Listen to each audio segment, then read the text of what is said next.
LoveLore Library. Chapter 134. Madame Li's mental fortitude was strong, but Han Ruoxue was different. With Han Ruoxue's personality, she shouldn't not feel guilty at all. Han Yunxi's brows were tightly knitted. Who knew that at this time, Madame Li would also speak up, "Ruoxue, you're not allowed to slander the princess consort." If the princess consort agreed to something, she definitely wouldn't go back on her words. Madame Li didn't think that her daughter already knew about the bet. However, seeing Han Yunxi's reaction, she didn't mind adding a sentence to interfere with Han Yunxi's judgment. Without a doubt, Madame Li's words made Han Yunxi's brows knit even tighter. Damn it, was her speculation right or wrong? At this moment, everyone was staring at Han Yunxi, waiting for her answer. Madame Li was waiting for her to waver. What would Han Yunxi choose? Would she admit it, defend herself, or deny it? Suddenly, Han Yunxi looked at everyone and loudly said, "It's true. This princess consort and Miss Luiyue really did have this agreement. Mother, and everyone present, please bear witness." No matter how dense the fog was, she still had a firm belief in her heart. She firmly believed that her speculation and judgment weren't wrong. She firmly believed that the can of tea leaves was the evidence of poison. She wasn't just betting with Mu Luiyue, she was betting with Madame Li, and she was betting with herself. She was sick of these people's faces and couldn't wait to make them all shut up. No one thought that Han Yunxi would actually admit it like this. However, not only did Han Yunxi admit it, she raised her voice by a few decibels and said with a sonorous voice, "There's no need for 3 days. This bet will have an answer right now. There will be an answer right now." Heavens! Suddenly, there was an uproar that shook the sky. No one could believe that things would develop to this point. Mu Luiyue was shocked and her heart began to beat wildly. How was this possible? If there was an answer right now, then why didn't Han Yunxi immediately look for her? With Han Yunxi's personality, how could she let her off so easily? No. Mu Luiyue shook her head subconsciously. Han Yunxi must be lying. She must be scaring her on purpose. Madame Li couldn't control her heartbeat. She didn't expect that not only did Han Yunxi not get discouraged, she even became more motivated. There would be an answer now. Where would she get the answer? Finally, Li Shi felt guilty, but she didn't show it. No. She also did not believe that Han Yunxi must have been forced to make up such a lie in desperation. She was either scaring Mu Luiyue or testing her in this way. No matter what, she could not reveal any flaws. She could not let Han Yunxi find out anything. Han Yunxi definitely didn't have the ability to detect the 10,000 snake poison in the tea leaves. Definitely not. After making up her mind, Han Yunxi finally looked Madame Li in the eye. She had completely thrown caution to the wind. In any case, there were only 3 days left. If Madame Han and her daughter weren't the culprits, then she'd have to search for new clues. 3 days wasn't enough time. Rather than letting Mu Luiyue show off here and letting Murong Wanru and Grand Concubine Yi hit her when she was down, she might as well give it her all. Seeing Han Yunxi look over, Madame Li's heartbeat sped up again. Their eyes met and the surroundings were noisy, but there was no sound between them. The air was filled with tension. Suddenly, Murong Wanru grabbed Han Yunxi's hand and pretended to be happy. "Sister-in-law, there's a result now. So you found the real culprit? That's great, hurry up and say it. You won't lose." These words immediately reminded Mu Luiyue, who immediately chased after them. "If that's the case, then esteemed Wang Fei, please lay out the evidence and reveal the real culprit. We'll all listen with respectful attention and wait to see." Han Yunxi narrowed her eyes before replying without hesitation. "All right. Lock up your ears and listen carefully. Seeing her so confident, Mu Luiyue suddenly felt a little diffident. But no matter what, she was riding a tiger and couldn't back down. She couldn't lose face even if she lost. Gritting her teeth, she replied loudly, "Speak." In the silence of the crowd, their voices were especially loud and clear. Even from a distance, they could hear them clearly. Everyone's attention was focused on Han Yunxi. They were both nervous and expectant, feeling as if the air had been stretched taut to the point of collapse. But just as Han Yunxi was about to tell them about the tea leaves, a voice suddenly cut through the crowd to land between Han Yunxi and Mu Luiyue. This person was none other than young General Mu Qingwu. Mu Qingwu was actually here. Mu Qingwu was the victim of this case, so he should be here. Mu Luiyue immediately grabbed Mu Qingwu's arm. "Brother, esteemed Wang Fei said that she's already found the real culprit. You should listen carefully and find out who did this to you." Mu Qingwu was very clear about the tea leaves. Han Yunxi thought that he must be here under orders to capture Madame Li and her daughter. "Young General, about the real culprit," Han Yunxi was about to speak, but Mu Qingwu interrupted her. "Esteemed Wang Fei, the real culprit's case is very important and has a great influence. It's not suitable to discuss it in public." Mu Qingwu had heard their argument from afar and was extremely anxious. That can of tea leaves didn't have any toxins, so there was no evidence. That's why the Duke of Qin hadn't made a move yet. Even if there was no evidence, Madame Li and her daughter were still very suspicious. If the tea leaves were revealed at this time, it would definitely alarm Madame Li and it would be difficult to continue the investigation. However, Han Yunxi didn't understand Mu Qingwu's words. She was angry. Could it be that this fellow was going to protect his little sister at this critical juncture? He had promised her that he would deal with this matter impartially. Mu Luiyue, on the other hand, was overjoyed. No one understood her brother better than she did.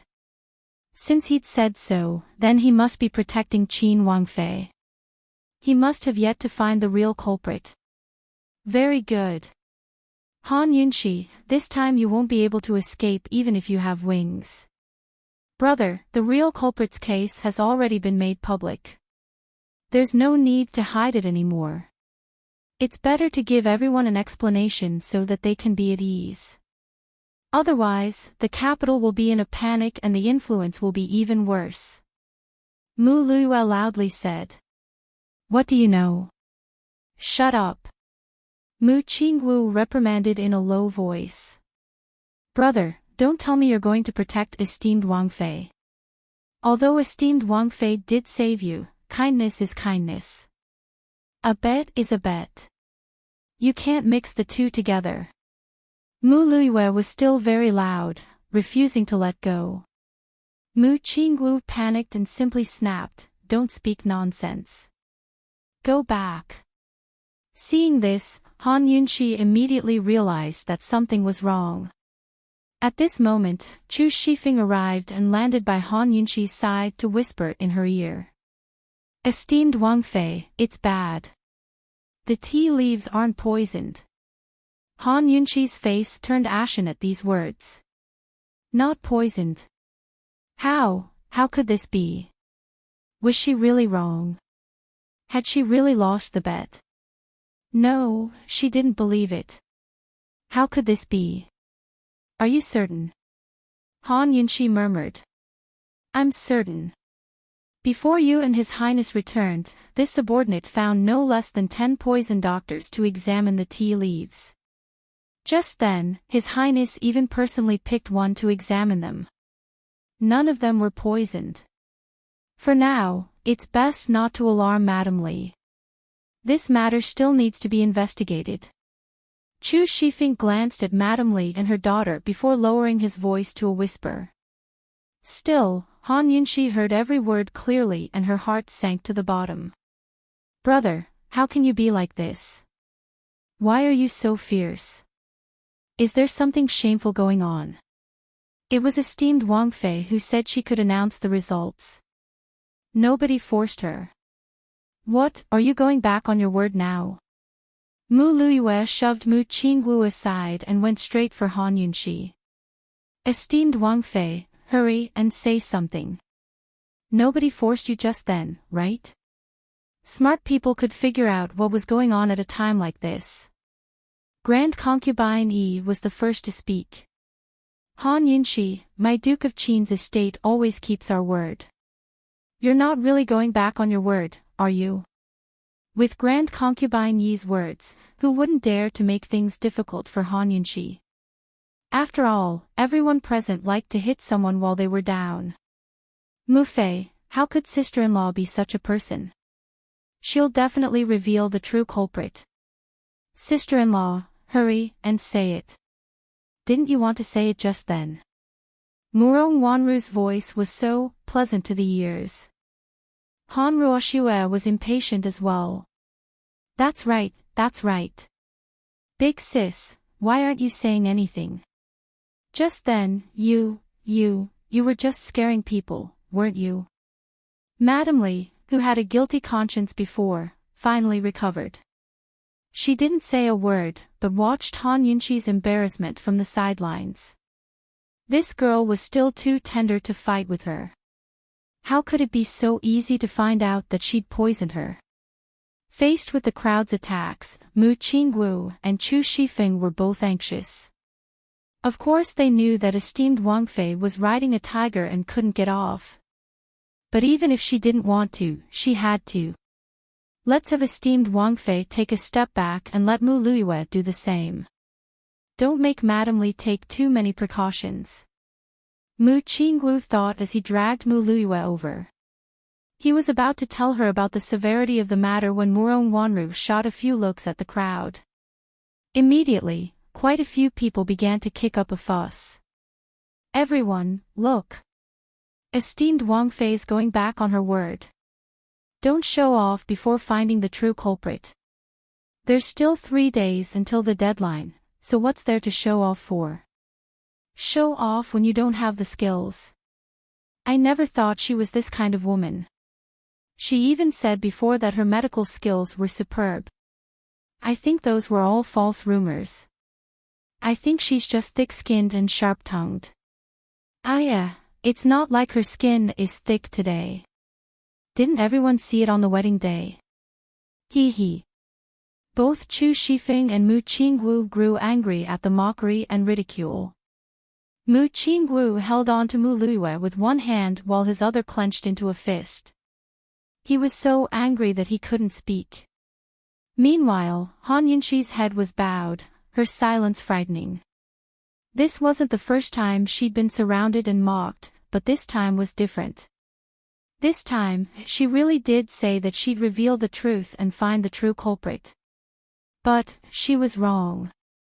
She'd lost, but when had she ever admitted defeat? All sorts of mockery and ridicule filled her ears, but Han Yunxi only heard one voice from the depths of her heart. I won't admit defeat. Even if she lost, she had to admit defeat wholeheartedly. But right now, she didn't want to admit defeat, much less her heart. The tea leaves weren't poisoned, right? Very well, she'd come personally to examine them. She hadn't even done so how could she say there was no poison? Although examining tea leaves for poison was a simple task that usually didn't make mistakes, she refused to believe it this time. Abruptly, Han Yunxi raised her head to meet the disdainful looks of the crowd. She raised her chin and looked disdainfully at the crowd. Word by word, her voice resounding, she declared, the true culprit behind the poisoning was present at the scene. This Wang Fei has the tea leaves as proof. Chapter 135. Han Yunxi really didn't stop until her words shocked everyone to death. Her words silenced the crowd, including Grand Concubine Yi and the rest. Everyone was caught off guard and gaped. Han Yunxi really said it. The real culprit was here. And she even had proof. Heavens, was this for real? Madame Li's reaction was the biggest. Her face was ashen white as her palms grew sweaty. Tea leaves, did that tin of tea leaves really fall into Han Yunxi's hands? She found the 10,000 snake poison? The real culprit, was she the culprit? Madame Li couldn't even stand straight and fell back a few steps. At the same time, Han Yunxi looked over with a cold gaze. Right now, everyone's attention was on Han Yunxi. Seeing her look at Madame Li, the crowd followed her gaze. Madame Li's face grew even paler as she leaned against the door with nowhere to run. Han Ruoxue had no idea what was going on and quickly supported her mother. But Han Yunxi actually reached out and pointed at them. The real culprit is this mother and daughter pair. Her words were like a clap of thunder that resounded through the crowd. Too shocking. The crowd fell silent, but the crowd quickly backed away in fright. No matter whether Han Yunxi was speaking the truth or not, no one dared to put themselves in danger. After all, the culprit wasn't easy to deal with. Mu Qingguo and Chu Shifeng didn't expect Han Yunxi to identify Madame Li on the spot. Fortunately, they reacted quickly and stepped forward, one on the left and one on the right to block Madame Li's escape while protecting Han Yunxi at the same time. Everyone was stunned except for Han Ruoxue, who was panting with rage. She didn't care about etiquette and pointed at Madame Li as well. Han Yunxi, you're framing us. What right do you have to frame us without proof? When these words came out, Madame Li finally regained her senses. She calmed herself down and immediately refuted, "Esteemed Wang Fei, you can eat whatever you want, but you can't say whatever you want. Without any evidence, how can you frame us like this? We've always known our place and never fought over the Han family's things with you. Madame Su and her son are already in jail. You won't even let us off." Madame Li had steeled her heart and refused to believe that Han Yunxi would be able to detect the poison in that can of tea leaves. It was impossible for her to have that kind of ability. His lord appreciated her and wanted to kidnap her for his own use. However, she and He Sha were not convinced. He Sha's dissatisfaction was written all over her face, but her dissatisfaction with Han Yunxi was deep in her bones. She did not believe that Han Yunxi, a useless person, could suddenly become a genius overnight. She did not believe that the Han family, who was not proficient in poison, could produce a poison master. She also did not believe that her 30 years of hard work could not compare to a girl who was not even 20 years old. This time, she was going all out. Hearing Madame Li and her daughter's explanation, Mu Luiyue also regained her senses. She had to admit that Han Yunxi's words just now almost scared her silly. If Madame Li and her daughter were the real culprits, then wouldn't she be with the real culprit every day? Just thinking about it was scary. This Han Yunxi must have been driven mad to say such things. Coldly, she mocked, just pointing at a random person as the culprit. Isn't it too easy to find the culprit? Esteemed Wang Fei, since you said the tea leaves have proof, then take it out for us to see. But Han Yunxi immediately ordered, Chu Shifeng, go bring Bai Lu here and that can of tea leaves as well. This Wang Fei wants to test it for poison right here. Chu Shifeng didn't know what to do. Although he didn't understand poisons, he still had common sense. It was difficult to detect poisons in the human body, but not in the human body. It was much easier to find out if there was poison in the body. Even if the dosage was very small, as long as there was poison, it was usually easy to detect. Moreover, if there was poison in that big can of tea leaves, then there would be a lot of it. So many poison doctors had all come to the same conclusion: there was no poison. If esteemed Wang Fei wanted to test for poison in front of everyone, wasn't she digging her own grave? It'd be even more humiliating if they found out there was no poison. Chu Shifeng felt conflicted and still wanted to coax her, but Han Yunxi suddenly said sternly, "Why aren't you going yet?" Chu Shifeng gave a start at the sight of her sharp, knife-like gaze. He didn't dare to say a word, but braced himself and left. By now, the skies had darkened and more spectators had gathered around. Even many influential officials had heard the news and rushed over to mingle with the crowd. Crown Prince Long Tianma had also left the palace in plain clothes to hide in the crowd. The news had long spread like wildfire throughout the city. Everyone inside and outside the palace knew about it. While they waited, everyone kept quiet and didn't dare to speak. Mu Qingguo and a few guards surrounded Madame Li and her daughter in case anything unexpected happened. When Chu Shifeng really did bring in the tea servant Bailu and the tea leaves, the crowd grew even quieter. Unexpectedly, Han Yunxi's tea leaves really did exist. Everyone exchanged glances and didn't dare to talk. It didn't seem like she was making things up, but that depended on whether the tea leaves were poisoned or not. While everyone was waiting to see what would happen, two people were stunned. Han Ruoxue and Mu Luiyue recognized Bailu as soon as they saw her. Then they saw the canister of tea leaves, which Han Ruoxue had planned to give to Mu Luiyue but forgot to do the same. Madame Li had personally handled the packaging and sealing of the canister, so Han Ruoxue was very familiar with it. How did Han Yunxi find Bailu and the canister of tea leaves? Could it be that she was telling the truth? Han Ruoxue looked uneasily towards Mu Luiyue, while Mu Luiyue looked back uneasily. In a flash, the two of them grew weaker. Han Yunxi took in everyone's reactions. Although she was only relying on her stubbornness and willfulness to check the tea leaves, she wasn't sure whether they were poisoned or not. But since she'd chosen to fight to the end, she had to be calm and unruffled. Even if she lost, she couldn't lose her momentum. She stepped forward naturally and gracefully, her cold gaze sweeping over the crowd. Even Grand Concubine Yi and the rest felt a strange sense of inferiority. She'd never felt this way before the Empress Dowager. She pursed her lips and wanted to say something, but couldn't find the words. Han Yunxi withdrew her gaze and spoke up. Everyone, this is the tea servant Bailu from the Celestial Fragrance Tea Shop. She's a witness, while this canister of tea leaves is evidence of 10,000 snake poison. What's going on? Mu Luiyue immediately retorted, are these the witnesses and evidence you mentioned? On what basis? Han Yunxi didn't reply, but signaled for Bailu to step forward with a look. This commoner is the tea servant Bailu from the Celestial Fragrance Tea Shop, Miss Liuyue's personal tea servant. This canister of tea leaves was brought to the tea plantation by the Han family's second young Miss Luiyue a month ago.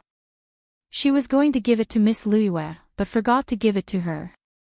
This commoner got greedy and hid it away. After testing, it was found to be poisoned with the 10,000 snake poison used on the young general. For the past 3 to 4 years, Miss Luiyue and second young Miss Han often came to the tea shop to drink tea. Almost every time, second young Miss Han would give tea leaves to Miss Luiyue, saying that they were made by her own mother and couldn't be bought outside. Bailu's words made all the smart people understand. Everything was clear now.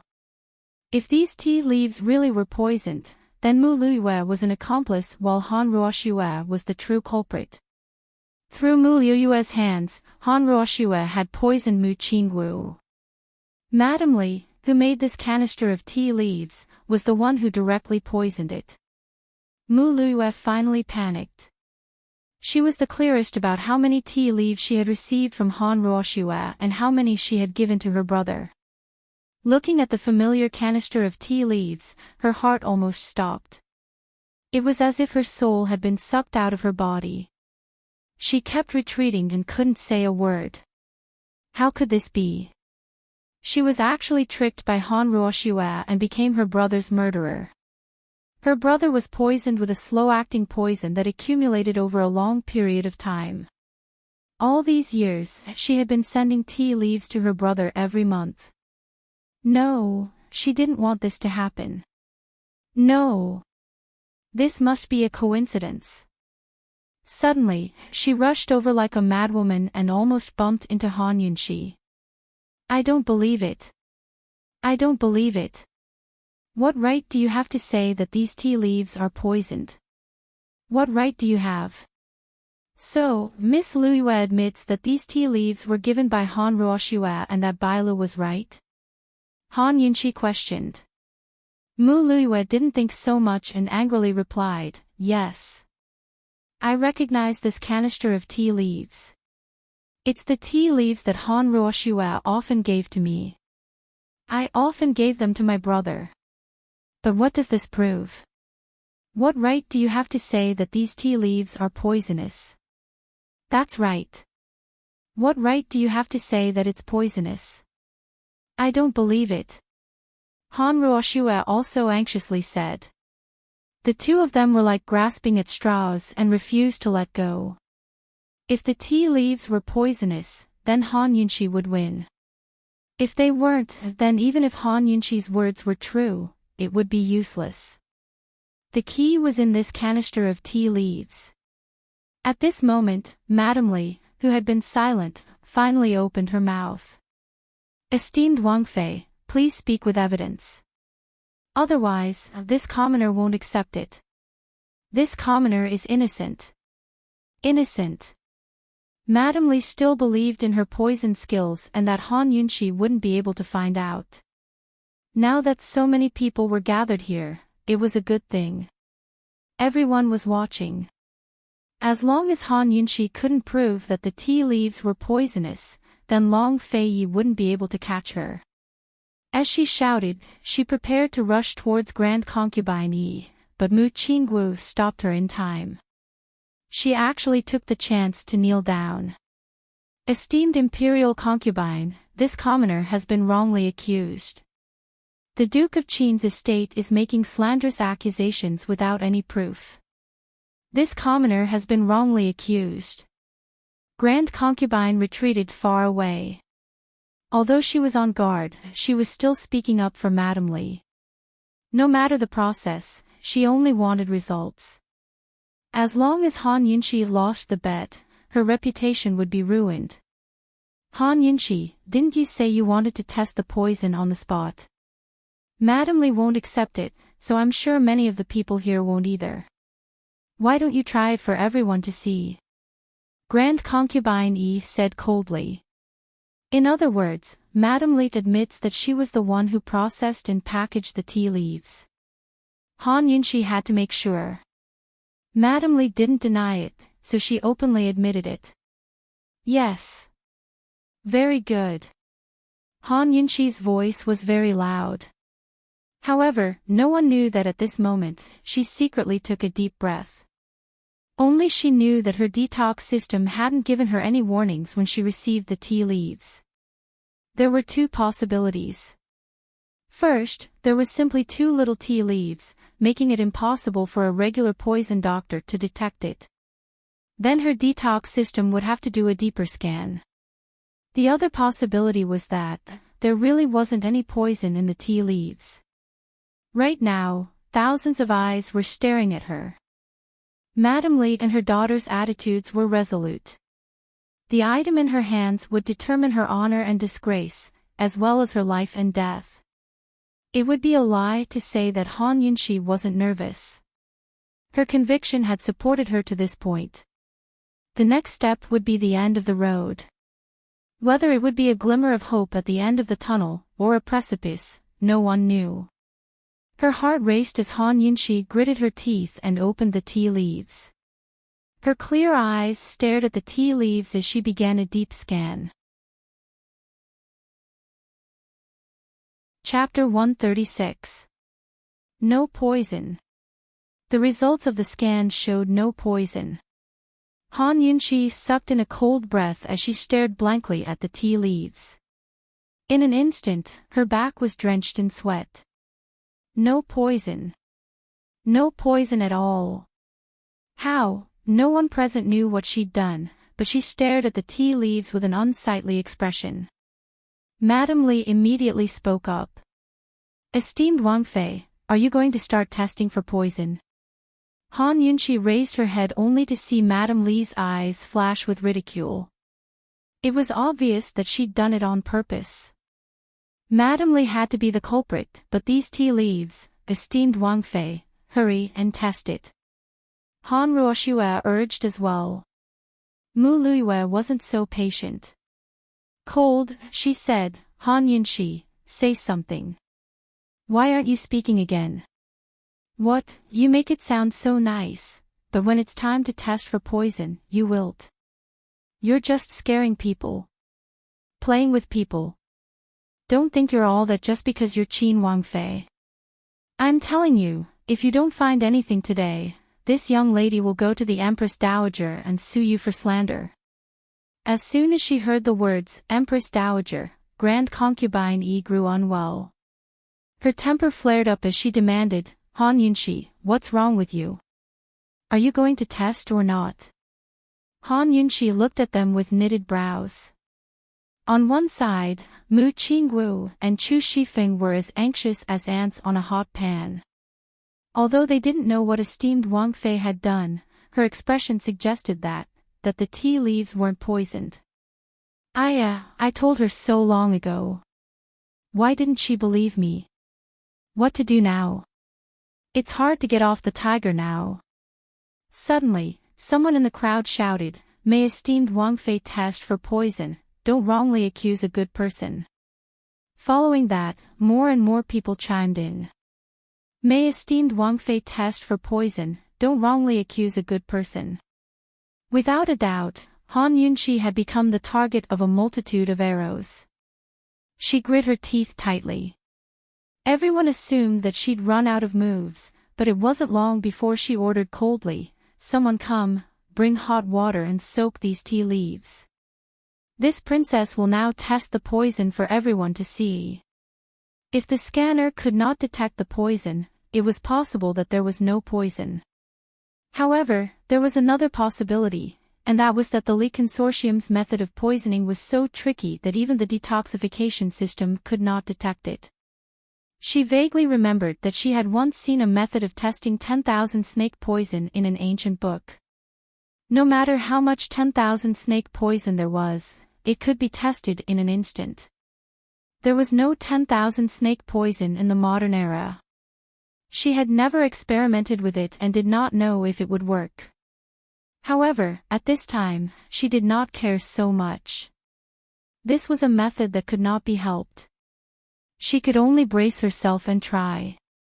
Since he had already given it his all, he might as well fight to the end.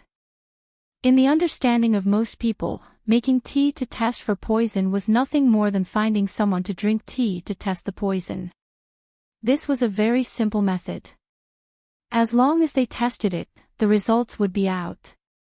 Therefore, everyone was nervous. However, Madame Li sneered in her heart. Of course, she knew that Han Yunxi wouldn't be stupid enough to use the simplest method to test for poison. She was the one who saved Mu Qinggu. She should know that once the 10,000 snake poison entered the human body, it would not erupt without several years of accumulation. She thought that Han Yunxi might have used some kind of secret weapon to make the tea. It was a very powerful poison testing needle, poison testing stone, or something like that. If the poison did not enter the human body, even if it was only a tiny amount, it could still be detected by those poison testing tools. However, the poison she used was different. Even the most powerful poison testing stone in the world would not be able to detect the 10,000 snake poison she used. A trace of disdain appeared on Madame Li's lips as she waited patiently. Soon, the attendant brought hot water and a tea tray. However, who knew that Han Yunxi would say, I don't want a teacup. Bring a big bowl. Big bowl. What did she want to do? Everyone was very puzzled. The ridicule on Madame Li's lips became even stronger. She couldn't be using a big bowl to make tea because she wanted to brew more poison, right? She was really stupid. It seemed that not only did the master overestimate this lass, but she also overestimated her. The attendant immediately changed to a big bowl. Soon, a big bowl of tea was brewed and placed on a small table. Everyone looked over, waiting to see what Han Yunxi would do next. Would she find someone to drink tea to test the poison, or would she take out some poison testing stone to test it? However, who knew that Han Yunxi would say again, "Someone, catch a goldfish. I want it alive." She didn't need anyone or any poison testing tools, but she actually used a goldfish. However, the principle of testing for poison was the same. Madame Li was still unperturbed. A goldfish's resistance was much lower than a human's, but so what? Han Yunxi would still be disappointed. Soon, the attendant immediately brought a goldfish that was alive and kicking. Everyone had been waiting for a long time and couldn't wait to see the results. Han Yunxi took the goldfish and walked to the front of the tea. Once again, she took a deep breath. She knew that everyone was very nervous at this moment, but she was more nervous than anyone else. Whether or not the records in the ancient texts were true or false, whether or not it had any effect, and what her fate would be, all depended on this one action. Once she put the fish in, everything would be decided. Perhaps it was because the fish was struggling too hard, or because her hands were trembling, but she couldn't control herself. She lowered her hand and steeled her heart to place the fish in the tea. In a flash, countless gazes gathered on her. Han Yunxi looked down as well and saw the fish scurrying about as soon as it entered the water. At the same time, she saw her own reflection in the tea, her pale face pale. The fish was swimming. Would it be poisoned? Would it die? Everyone couldn't take their eyes off her. Even Mu Qingguo and Chu Shifeng forgot to guard against Madame Li as they looked over nervously. Grand Concubine Yi had drawn close to stare as well. Han Yunxi's heart was pounding like a drum. Thump, thump, thump, thump, thump.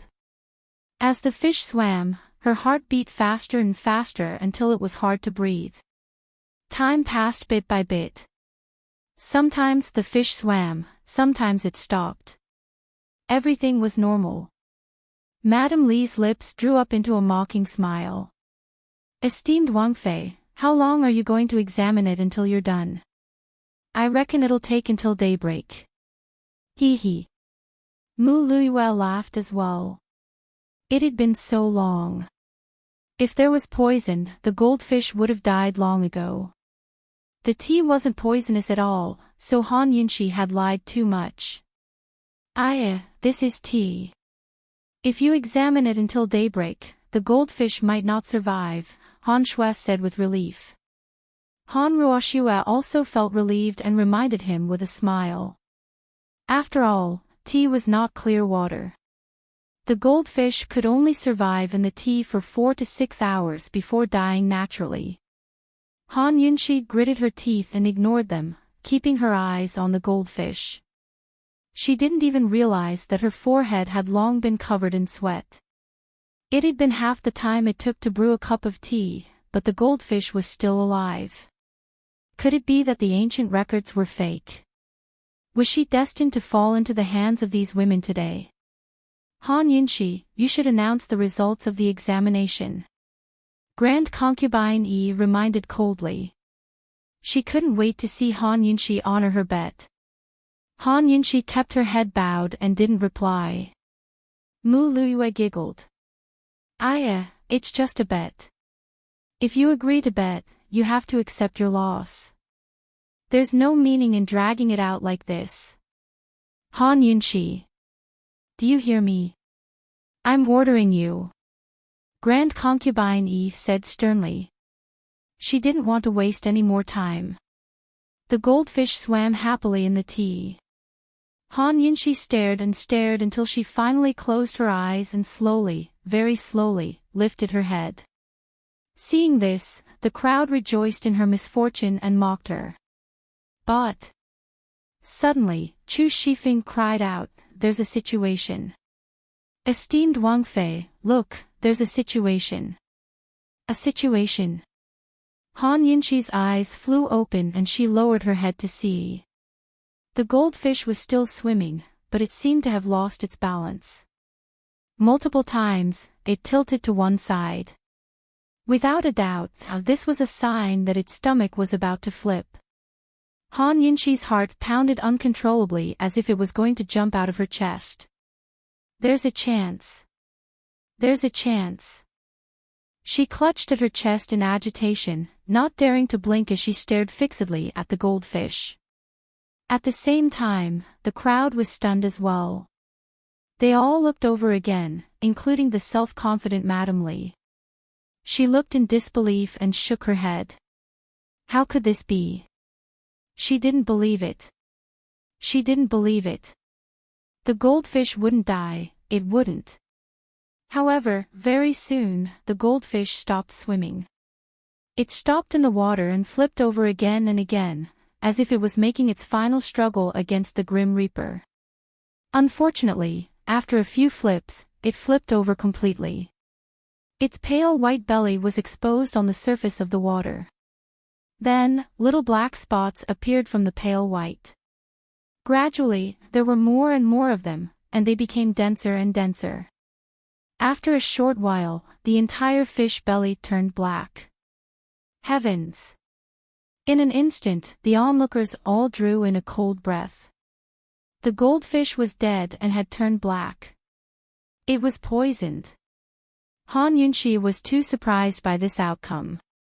She wasn't sure if it would succeed.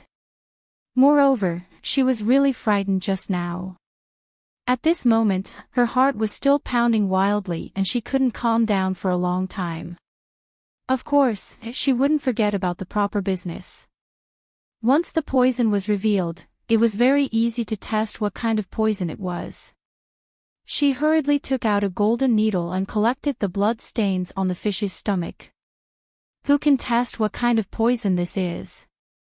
Han Yunxi asked loudly. Someone from the crowd immediately responded, I'll do it. An elderly man walked up and seriously looked at the goldfish's stomach. He then used his finger to touch the poisonous blood. After smelling it, he said with certainty, this is snake poison. When multiple snake poisons are mixed together, it's known as the 10,000 snake poison. There were really experts among the people. Han Yunxi was overjoyed. I believe everyone has seen it clearly. This tea is poisonous. It's the 10,000 snake poison that the young general was poisoned with. Once this was said, the crowd slowly recovered from their shock and immediately started discussing. Oh my God, if he drank this all year round, then one day he would end up like this fish. This is too scary. This method is too sinister. How despicable. Madame Li and her daughter are really murderers. This is too scary. I didn't expect this. Madame Li stood far away.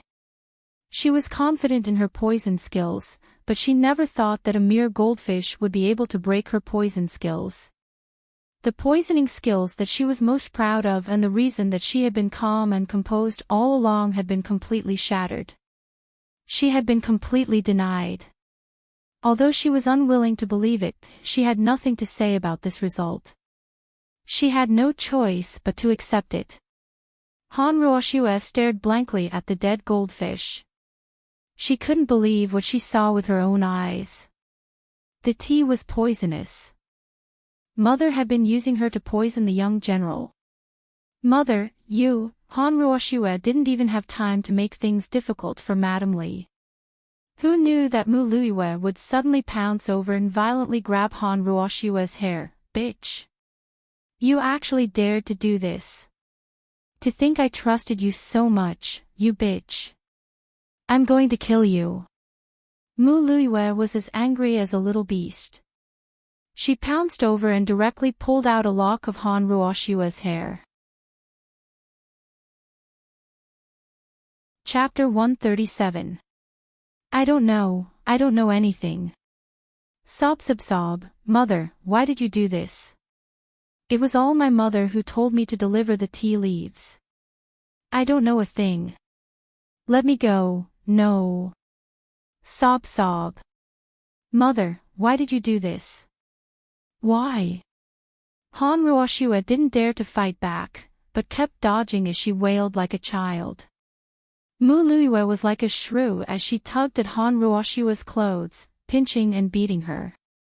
The people around them all backed away, but in the midst of the chaos, Madame Li suddenly dodged Mu Qingwu and Chu Shifeng to claw at Grand Concubine Yi. Ah! Grand Concubine Yi screamed as Mu Qingwu and Chu Shifeng rushed over, but it was too late. Madame Li was only a step away from Grand Concubine Yi, but her claws were already on her neck. Her nails dug in, ready to end Grand Concubine Yi's life at any moment. Grand Concubine Yi was so scared that her face turned white, her eyes wide as her entire body trembled. She didn't dare to move.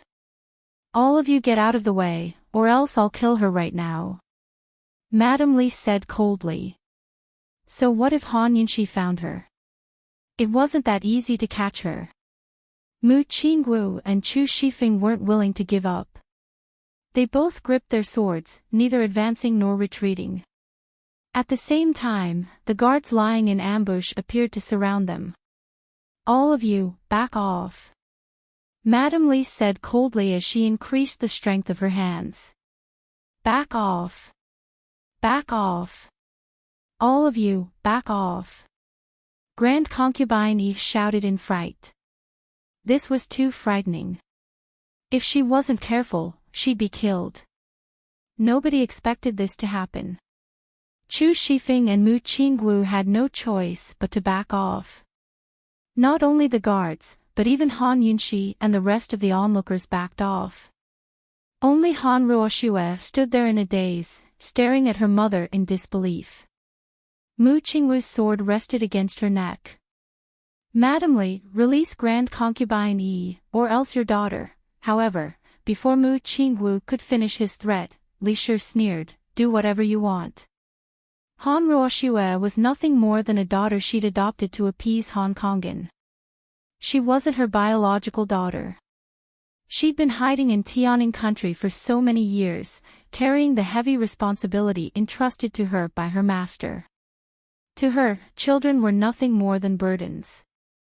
To her, Han Ruoshue was just a tool. She didn't matter. Han Ruoshue couldn't believe her ears and immediately burst into tears. Madame Li continued to speak coldly, "Everyone, step back." At his words, the cowardly Grand Concubine Yi immediately cried out in a sobbing voice, "Retreat. Do as she says. All of you, back off." Mu Qingwu and Chu Shifeng exchanged glances, both sullen to death. Still, they had no choice but to keep backing away. Seeing everyone back off, Madame Li's eyes flashed sinisterly. She reached out with her other hand to pull Grand Concubine closer, but it was then that a sword suddenly appeared in the air like a bolt of lightning, cutting down between Madame Li and Grand Concubine like a hot knife through butter. No one had expected this, not even Madame Li. Out of self-defense, she subconsciously retracted her hands. But in that split second, Long Fei Yi appeared in the air and kicked her viciously with his long legs, sending her flying. Madame Li wanted to use more poisons, but it was too late. Her entire body landed heavily on the ground, her organs in a mess as she spat out a mouthful of blood. Chu Shifeng immediately threw the guards to surround her and pointed his sword at her, forcing Madame Li to stop moving. Long Fei Yi stood with his hands behind his back, his figure tall and slender. His black robes fluttered in the wind like a deity descending from the heavens as he slowly landed on the ground. Everyone looked over in disbelief. In that instant, the world fell silent. It was His Highness Duke of Qin. His Highness Duke of Qin had arrived in person. It wasn't clear how many women had fainted in the crowd, but Mu Luiyue was so entranced that she forgot everything else. She wished that time would stop at this moment. As long as she could see His Highness Duke of Qin, she'd be satisfied for the rest of her life. He'd come as well. Han Yunxi's taut nerves finally relaxed as she unconsciously revealed a happy smile. With Long Fei Yi here, she could set her mind at ease. Long Fei Yi glanced at Han Yunxi before walking towards Grand Concubine Yi. Aken came late and frightened Mu Fei. The frightened Grand Concubine Yi calmed herself down and finally realized what had happened. Tears filled her eyes as she clutched her son's hand, trembling uncontrollably. She wanted to hide the fear in her heart, but couldn't. Long Fei Yi lightly patted her shoulder. "It's fine now. Mu Fei, don't be afraid." At this moment, the panicked Murong Wanru hurried over to embrace Grand Concubine Yi, comforting her in a low voice. "Mu Fei, it's fine now, it's fine. His Highness is here, so we're safe. Don't be scared, don't be scared." As soon as she was embraced, Grand Concubine Yi leaned into Murong Wanru's arms. She desperately needed a hug. She'd never encountered such a terrifying thing in her life. She'd almost lost her life. "Mu Fei, don't be scared, don't be scared. In the future, we won't care about sister-in-law's affairs. They're too dangerous." Murong Wanru took the chance to sow discord. But this time, it had no effect. Grand Concubine Yi was truly frightened. How could she care about Han Yunxi now? All she could think about was her own safety. She looked at Madame Li from a distance, frightened and flustered, ashamed and angry. "Son, she's the true culprit behind the poisons. You have to punish her severely. No, you have to kill her to prevent future troubles. My Tianning capital can't tolerate people like her." Mu Qinggu and Chu Shifeng separately brought over Han Ruoxue and Madame Li. Han Ruoxue was like a walking corpse, tears streaming down her cheeks as she said nothing. Meanwhile, Madame Li was glaring at Long Fei Yi with eyes that seemed to be dripping with poison. Long Fei Yi again. This guy had killed so many of her subordinates. If not for his interference, she'd have finished her mission long ago. She'd rather tear him to pieces. Long Fei Yi looked disdainfully at Madame Li. In his eyes, Madame Li's hatred was nothing. Even if Han Yunxi hadn't discovered the poison today, he'd still make a move against Madame Li. He wouldn't allow any dangerous characters to exist. Of course, Han Yunxi's performance had exceeded his expectations. She'd done a beautiful job, leaving him very satisfied. He didn't even want to waste words with Madame Li. Coldly, he said, "The evidence is conclusive. Someone come, bring these two culprits to the justice courts to await trial."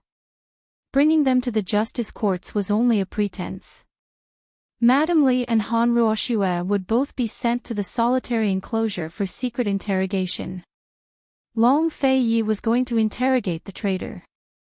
But Madame Li suddenly broke into a cold laugh. "Duke of Qin, I urge you to release me immediately. Otherwise," as she spoke, she gave Grand Concubine Yi a meaningful look before continuing, "Otherwise, I promise your Mu Fei won't live to see tomorrow's sun." Grand Concubine Yi's face turned black at her words. What did she mean? "You don't have the skills," Long Fei Yi said coldly. "She's already been poisoned by my poison sect's secret poison," Madame Li said, before shooting Grand Concubine Yi a disdainful look. "Old madam, do you feel an itch in your throat and neck? Do you want to cough?" Grand Concubine Yi was so frightened that she forgot about her body's strange state. Hearing Madame Li's words, she really did feel it and grew anxious. "Fei, send me to the city gates and I'll hand over the antidote. Otherwise, Madame Li demanded arrogantly. Long Fei Yi hated being threatened the most in his life. He ignored Madame Li's arrogance and said sternly, "Someone come, take her away." Grand Concubine Yi was intimidated by his words. Although she was anxious, she didn't dare to speak. Chu Shifeng held Madame Li in place, but as soon as he turned around, his hands suddenly went numb. All of a sudden, he lost all strength. At the same time, Madame Li took out a dagger and aimed it at Han Yunxi, who was standing closest to her. Han Yunxi never thought that Madame Li could still struggle. She was so shocked that she forgot to dodge as the dagger drew closer. "Ah!" she cried out as she shut her eyes. But as soon as she did, a trickle of warm blood splattered onto her face. Was it her blood? But she didn't seem to feel any pain. Han Yunxi carefully opened her eyes and saw Madame Li standing in front of her, spitting up blood. She didn't move, the dagger in her hand less than 5 inches from her heart.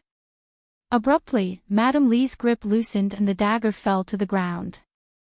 Han Yunxi's gaze slowly shifted downwards, only to see an arrow piercing through Madame Li's stomach from behind. Long Fei Yi was standing right behind her, his cold eyes flashing with ruthlessness as if someone had touched his reverse scale. His rage soared to the skies. Han Yunxi was too shocked. Madame Li was the leader of the Northernly spies. If they interrogated her, they'd definitely find out a lot. She never expected Long Fei Yi to kill Madame Li. Was it because it was too dangerous and he made the choice in a moment of desperation, or because he was angry? But what was he angry about? Madame Li slowly turned around and looked at Long Fei Yi in disbelief. Your lordship won't even give you a chance to commit suicide." Long Fei Yi replied arrogantly. After dealing with Madame Li, the other spies would be like a sheet of loose sand. How could he not handle them? Madame Li spat out another mouthful of blood before laughing out loud. "Good, very good. You're worthy of being Tianning's Duke of Qin, worthy of being Qin Wangfei. Everyone knows that Tianning has the Duke of Qin, but not Emperor Tianhui. They only know that Qin Wangfei knows how to treat poisons, but they don't know that the true experts are those who know how to treat poisons." Ha ha ha. As she laughed and laughed, she collapsed to the ground and breathed her last. Meanwhile, the entire scene was silent. Madame Li's words were still ringing in everyone's ears. Long Fei Ye's face was cold and gloomy. Many of the nobles in the crowd wore unsightly expressions. Crown Prince Long Tianma's face had even turned black. Madame Li's words had raised the Duke of Qin to the skies and trampled Emperor Tianhui to the ground. If those words reached Emperor Tianhui's ears, what would happen? Very soon, Grand Concubine Yi broke the silence. This shrew spoke nonsense. She actually dared to sow discord between the Duke of Qin and His Majesty.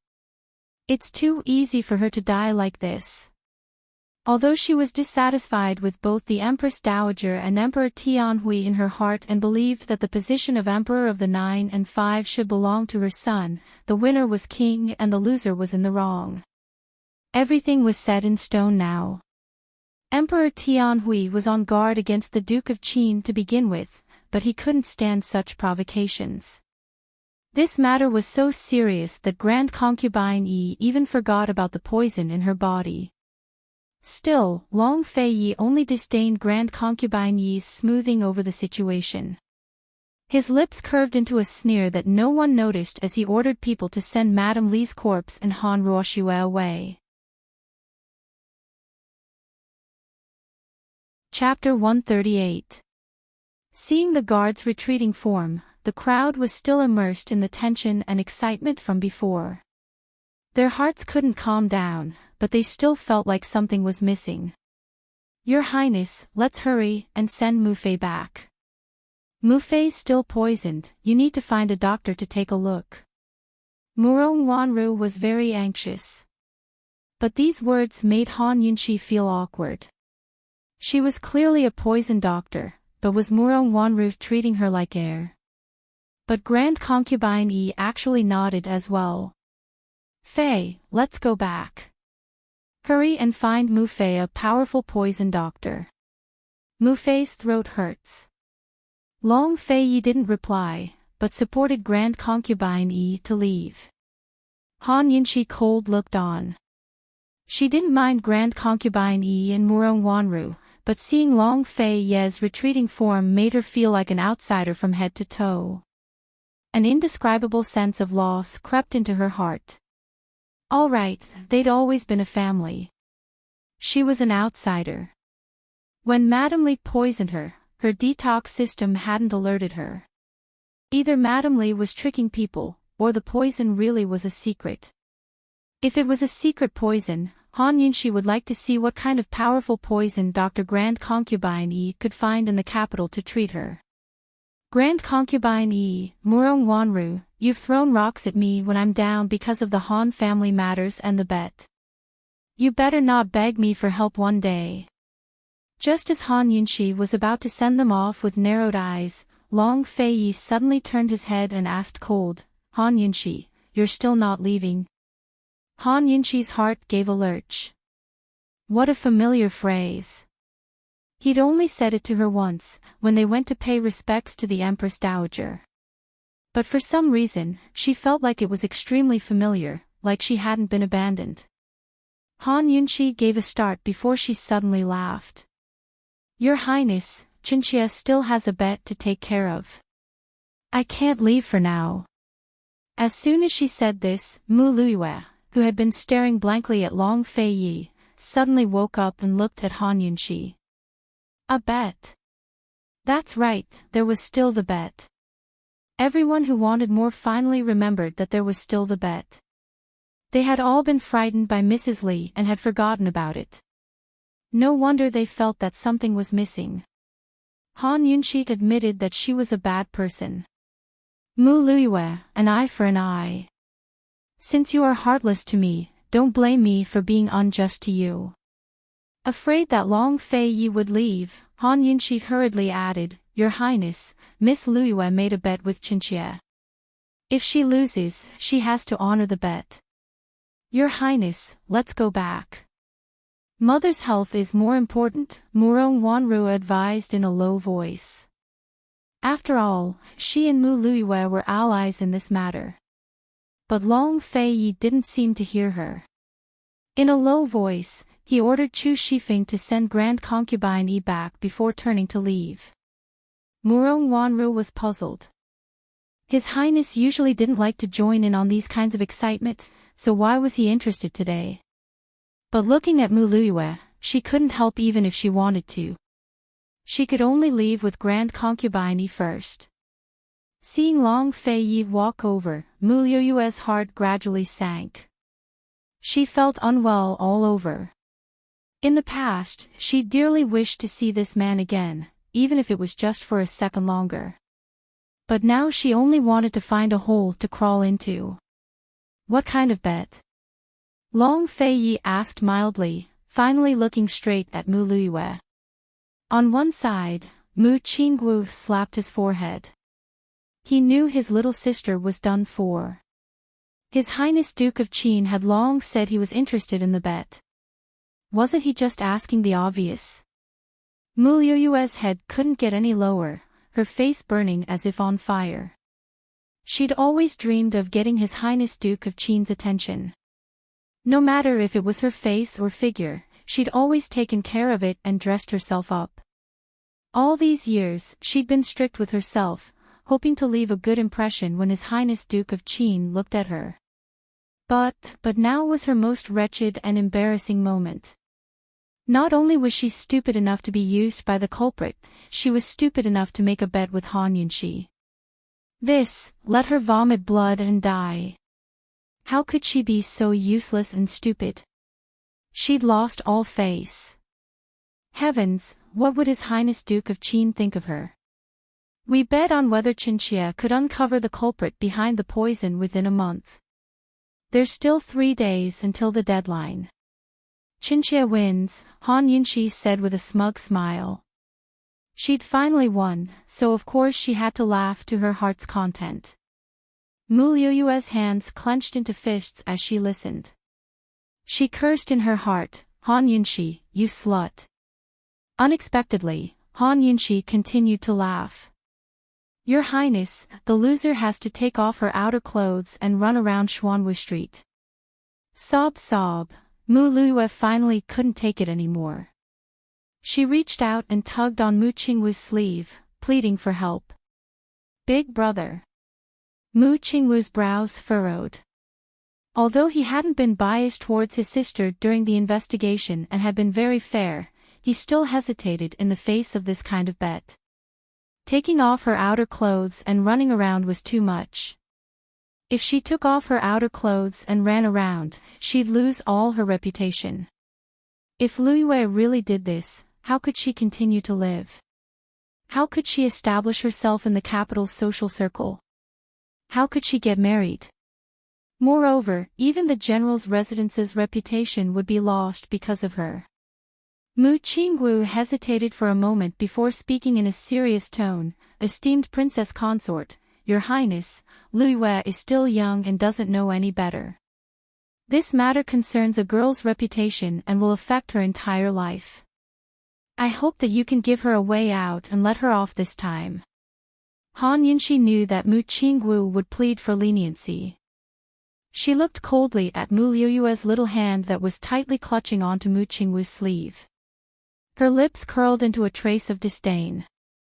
Some people were very unyielding, while others were very flexible. If Mu Liuyue was a little braver, a little more responsible, and stubbornly kept her promise, she would actually be lenient. If Mu Liuyue didn't rely on Mu Qingwu and begged her herself, perhaps she would be soft-hearted. But this girl didn't have the backbone to keep her promise, so she couldn't lower herself to beg her. This kind of girl, she really didn't know what she was proud of. Han Yunxi had won this bet beautifully, but it wasn't easy. If she let Mu Liuyue off just because Mu Qingwu pleaded for leniency, she would be letting herself down. It had to be known that if she hadn't won today, no one would have pleaded for leniency for her. Her ending would have been even worse than Mu Liuyue's. Mu Liuyue dared to make such a big scene, so she had to pay the price. A bet is a bet, how can it be treated as a game? Han Yunxi mercilessly asked back. Big brother had already pleaded, what else did she want? Mu Liuyue was angry. She was about to refute, but Mu Qingwu stopped her.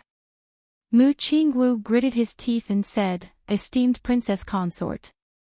Who knew that as soon as he opened his mouth, Han Yunxi would cut him off and ask, "Young general, could it be that the people from your general's estate will go back on their word like this?" Mu Qingwu was such a straightforward person, how could he endure this kind of questioning? He really wanted to answer Han Yunxi with a magnanimous no. If it was him, no matter what the bet was, no matter what the consequences were, he would definitely fulfill it to the end. However, this was his little sister's matter. For the sake of his little sister's fate, he could only endure it. After hesitating for a moment, he threw caution to the wind.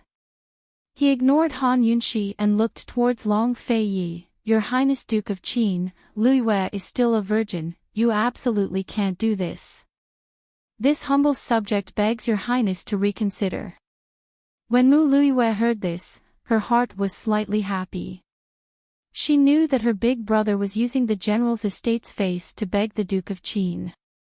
No matter what, the general's estate's position in the court couldn't be underestimated.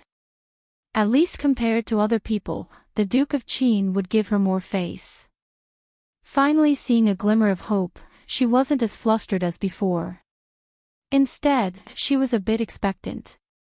She always knew that among the Duke of Qin's many admirers, she was the one who had the highest chance of winning his favor. Long Fei Yi looked thoughtfully at Mu Qingwu and said indifferently, "Take off her outer clothes and run through the streets." Who suggested this? When she heard this, Mu Liuyue was overjoyed. Heavens, if His Highness Duke of Qin asked this, then there must be hope, right? Otherwise, with his temperament, he would have rejected it immediately. As if she had been reborn, Mu Liuyue hurriedly raised her head, her face beaming with happiness. "Your Highness, it was esteemed Wang Fei who suggested this, not me." Unexpectedly, Long Fei Yi disdainfully glanced at her and retorted coldly, "Since you agreed to a bet, you must accept your loss. What else is there to say?" At this moment, Mu Liuyue immediately fell back onto her heels. Her entire body seemed to have been sucked dry of air. She went limp and paralyzed, her tears uncontrollably gushing out. His Highness Duke of Qin actually disdained her like this. He actually didn't give the general's estate any face. If you agree to a bet, you must accept your loss. Did he want her to fulfill her promise to take off her clothes and run through the streets? Did he want to watch helplessly as her chastity was destroyed? As it turned out, in his eyes, she wasn't worth mentioning at all. She was dispensable. As it turned out, the family she was most proud of, the general's estate, was also insignificant in his eyes. Sob, finally, Mu Luiyue cried out loud. All of her fantasies, all of her hopes were shattered. What could be more tragic than being treated like dirt by the man you've secretly loved for so many years? She couldn't bear this kind of blow no matter what. No. I don't want it. I don't want it. She wailed as she frantically tugged at Mu Qingwu's clothes. However, Long Feiyi didn't even look at her as he turned to leave. Miss Luiyue, in front of His Highness Duke of Qin and so many people, you can't go back on your word. There are still 3 days, so you should think about it carefully.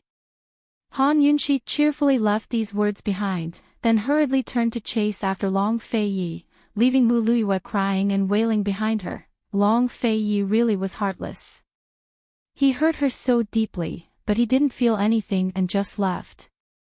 Han Yunxi couldn't help but wonder if everyone who liked him would be hurt by his coldness and heartlessness. After finally catching up with him, Han Yunxi obediently walked beside him. Just as she was about to open her mouth to thank him, Long Feiyi said indifferently, "You're still not going back." Han Yunxi then realized that they were walking in the direction away from the Duke of Qin's residence. "You aren't going back?" Han Yunxi asked without rhyme or reason. Unexpectedly, Long Feiyi stopped in his tracks and glanced at her. Without a word, his figure disappeared in a flash. This guy. Fine, where did he go? How could he explain to her?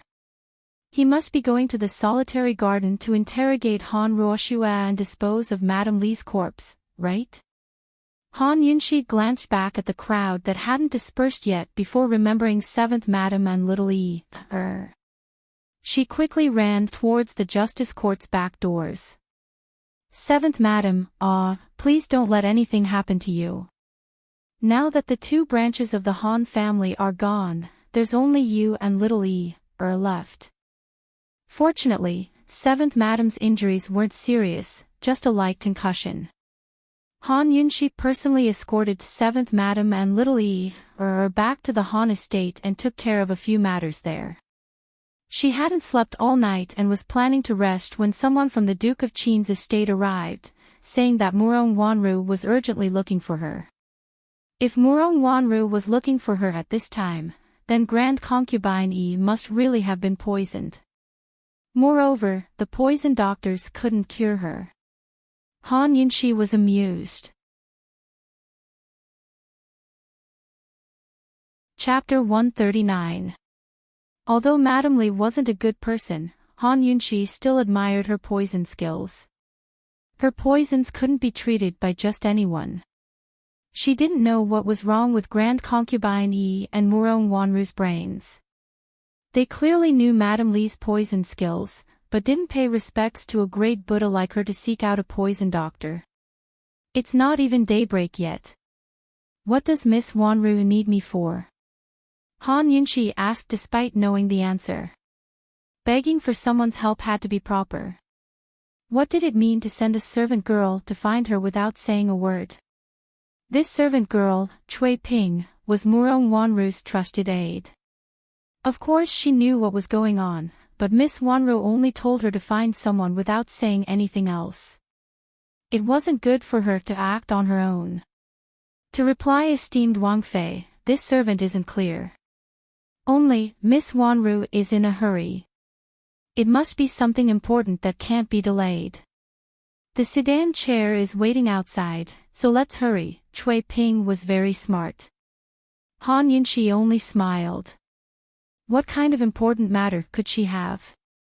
Go back and tell her that I have a pile of urgent matters to take care of and can't leave. I'll go over later. Hearing this, Cui Ping grew anxious. Esteemed Wang Fei, Miss must have something urgent. Let's go back to the estate first. Of course Miss Wanru didn't have anything important, but Grand Concubine Yi did. Last night, esteemed Imperial Concubine had coughed non-stop as soon as she returned home. She'd found no less than 10 poison doctors, but none of them could find any poison. She'd found a few imperial physicians as well, but all of them insisted that the coughing was caused by poison. It made her so anxious that she wanted to kill someone. Grand Concubine was the one who feared illness the most. Even a small cold was enough to make her temper explode, to say nothing of such a serious matter. All of the poison doctors and imperial physicians were cursed until they knelt on the ground. Even Miss Wanru wasn't spared. As a matter of fact, Miss Wanru couldn't take it anymore and could only swallow her pride to find esteemed Wang Fei. Fine. You go back first. I'll take care of the matters on hand and catch up afterwards. Is that all right? Han Yunqi asked politely. Cui Ping was, after all, a maidservant. When she heard this tone, she did not dare to say no. She could only hurriedly return. Han Yunqi glanced at the skies. It would be daybreak in another hour. Madame Li had said last night that she wouldn't let Grand Concubine Yi see tomorrow's sun. With the poison in her throat, Grand Concubine Yi should be coughing up blood by now. If Grand Concubine Yi really died, then she could be promoted to the rightful mistress of the Duke of Qin's estate. Even if it was just a title, it was still better than her current life. But she still couldn't harden her heart. Moreover, Grand Concubine Yi might be loathsome, but she wasn't as venomous as Murong Wanru. She only added insult to injury, but Murong Wanru had plotted against her on her own. Besides, she was a doctor. If she didn't save him, she would be no different from a murderer. She lazily stretched her body, got up, and said a few words to Chen Xiang before leisurely going out the door. Currently, the Duke of Qin's peony garden was a mess. Grand Concubine Yi was coughing up blood, a large mouthful of black blood. Imperial physician. Quickly summon the imperial physician. Hurry. Murong Wanru was so scared that her face had turned white as she shouted in a panic. If Grand Concubine Yi was gone, wouldn't she be chased out the door? The imperial physician and poison doctor both entered, frightened by the sight as well. The poison doctor quickly took a sample of the poisoned blood for examination while everyone waited anxiously. Even the bad-tempered Grand Concubine Yi was enduring the itch in her throat. She didn't dare to make a sound as she watched. But the poison doctor could only confirm that she'd been poisoned, but couldn't determine the type of poison. Grand Concubine Yi was furious. Since she couldn't grab anything, she grabbed the hairpin on her head and threw it at them. Trash! A bunch of trash, all of you get out for me. Scram! Grand Concubine Yi coughed even more violently in her agitation. Soon enough, she coughed up another mouthful of black blood, her face turning green with fright. Did Han Yunqi come? Did she come? Of course she knew that Han Yunqi was much more formidable than these poison doctors, but she was someone who cared more about face than death. How could she stoop to beg Han Yunqi? But even if she didn't say anything, Murong Wanru should do it in her place. This was a matter of life and death. I did. She's at the Han estate, but she didn't come. Just then, I sent someone to find her. How could sister-in-law be like this?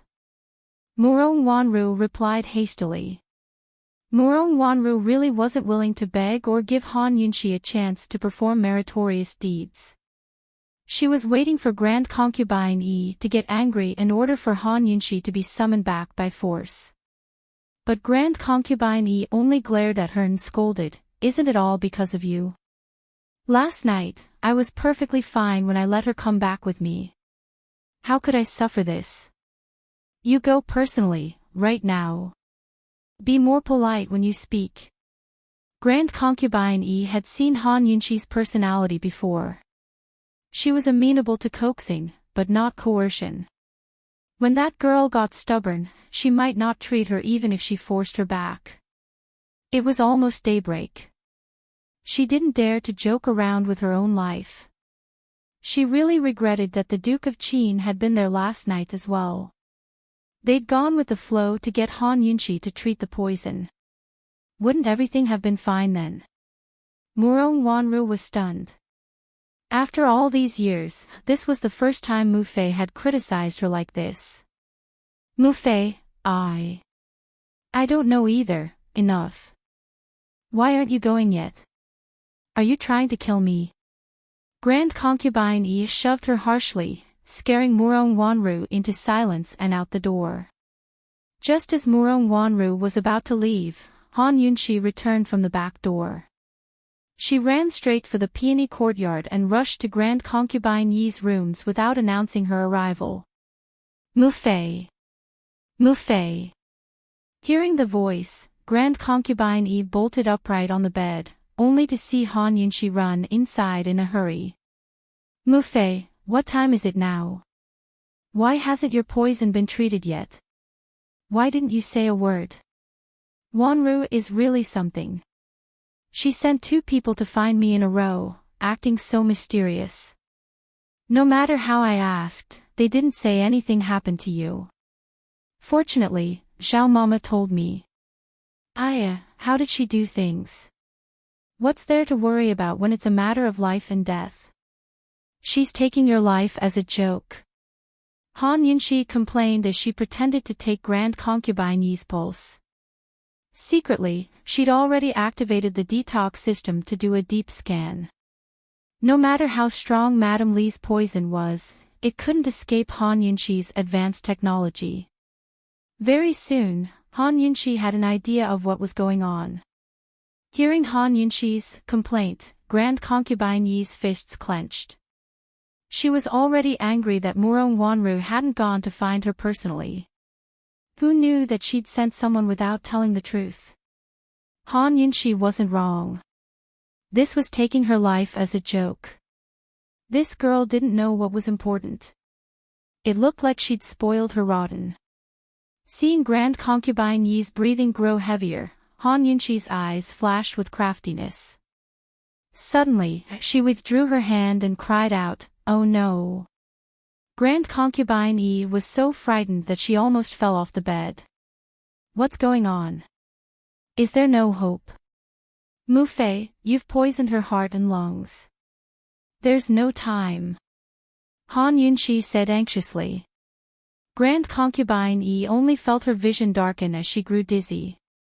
She grabbed Han Yunqi's hand and cried, "Yunqi, you have to save me. You have to save me. Mu Fei doesn't want to die." Yunqi. If Han Yunqi remembered correctly, this was the first time Grand Concubine Yi had called her so affectionately. When a person was about to die, all airs, face, and grudges were nothing more than fleeting clouds. Mu Fei, we've delayed for too long. If it was a bit earlier, even if it was just a bit, I'd have 100% chance. But now, I can't guarantee anything. Han Yunqi was in a difficult position. Then what do we do? What do we do? Grand Concubine Yi was so flustered that she didn't know what to do. Mu Fei, I'll try to use acupuncture needles to suppress the poison. Have the poison doctor find the medicine right away. I'll definitely do my best. As for whether or not we'll make it in time, Han Yunqi didn't finish, but Grand Concubine Yi didn't dare to listen. She hastened to say, "Hurry, hurry." There was no other way. She didn't want to die. Then Mu Fei, hurry and lie down. I'll do the needles right away. Han Yunqi pretended to be anxious. As soon as Grand Concubine Yi lay down, she took out her needles and carefully searched for acupuncture points on her neck. She even recited the prescription for the poison doctor. She was racing against time and doing her best. No one would suspect that she was faking it. Actually, as long as she used the needles, she could suppress the poison's flare-up and buy at least 3 days of time. But how could she not use this chance to play with Muron Wanru properly? If she wanted to get rid of Muron Wanru under the same roof, she had to win over Grand Concubine Yi's heart. After confirming the prescription, the poison doctor split up to get the medicine and boil it as fast as possible. It was a long time before Han Yunxi finished with the needles. She exhaled and sat down on one side. By now, the eastern skies had already turned the color of a fish's belly. It was almost daybreak. Grand Concubine Yi lay on the bed, her entire body stiff. She didn't dare to move. Mufei, does your throat still itch? Han Yunxi asked with concern. No, it doesn't itch as much. Yunxi, say, do you think we'll make it in time? Grand Concubine Yi was very nervous. Han Yunxi deliberately sighed. If I'd known earlier, then, speaking up to hear, she quickly changed the topic to comfort her. Mufei, the heavens help the worthy. You'll definitely be fine, definitely. Any words of comfort were pale and powerless in the face of life. Grand Concubine Yi's eyes turned red as her mind turned blank. She only hoped that the poison doctor would hurry up and deliver the medicine. She didn't speak, but grabbed Han Yunxi's hand and held it tightly, as if hoping that Han Yunxi could give her some strength. Han Yunxi hesitated before reaching out with her other hand. Mufei, don't worry. Tell me as soon as your throat itches. Grand Concubine Yi nodded, her nerves stretched taut as she focused on her throat. The waiting time was so long. Suddenly, a flurry of footsteps came from outside. It's here. Grand Concubine Yi rejoiced. As expected, a poison doctor personally carried in a steaming bowl of medicine. Esteemed Imperial Concubine, this was brewed according to esteemed Wang Fei's prescription. The medicine was here, but her throat hadn't even itched yet. There was still time. She was saved. Grand Concubine Yi was so moved that she sat up on her own. Han Yunxi took the medicine and fed her mouthful by mouthful without stopping until she finished the last mouthful. She exhaled in agitation. Yunxi, will you be fine after drinking the medicine? Even the emperor feared death, to say nothing of an old lady like Grand Concubine Yi. Han Yunxi was used to such fears and nodded. Congratulations, Mufei. Now there's no need to worry about your life. But it'll take a while for the medicine to take effect. I'll help you take out the needles later. Grand Concubine Yi nodded again and again, her heart finally returning to normal. She leaned back against the pillow and silently exhaled. Han Yunxi quietly took her hand and took her pulse. Grand Concubine Yi calmed down and saw Han Yunxi's serious expression. She couldn't help but reevaluate this girl. Chapter 140.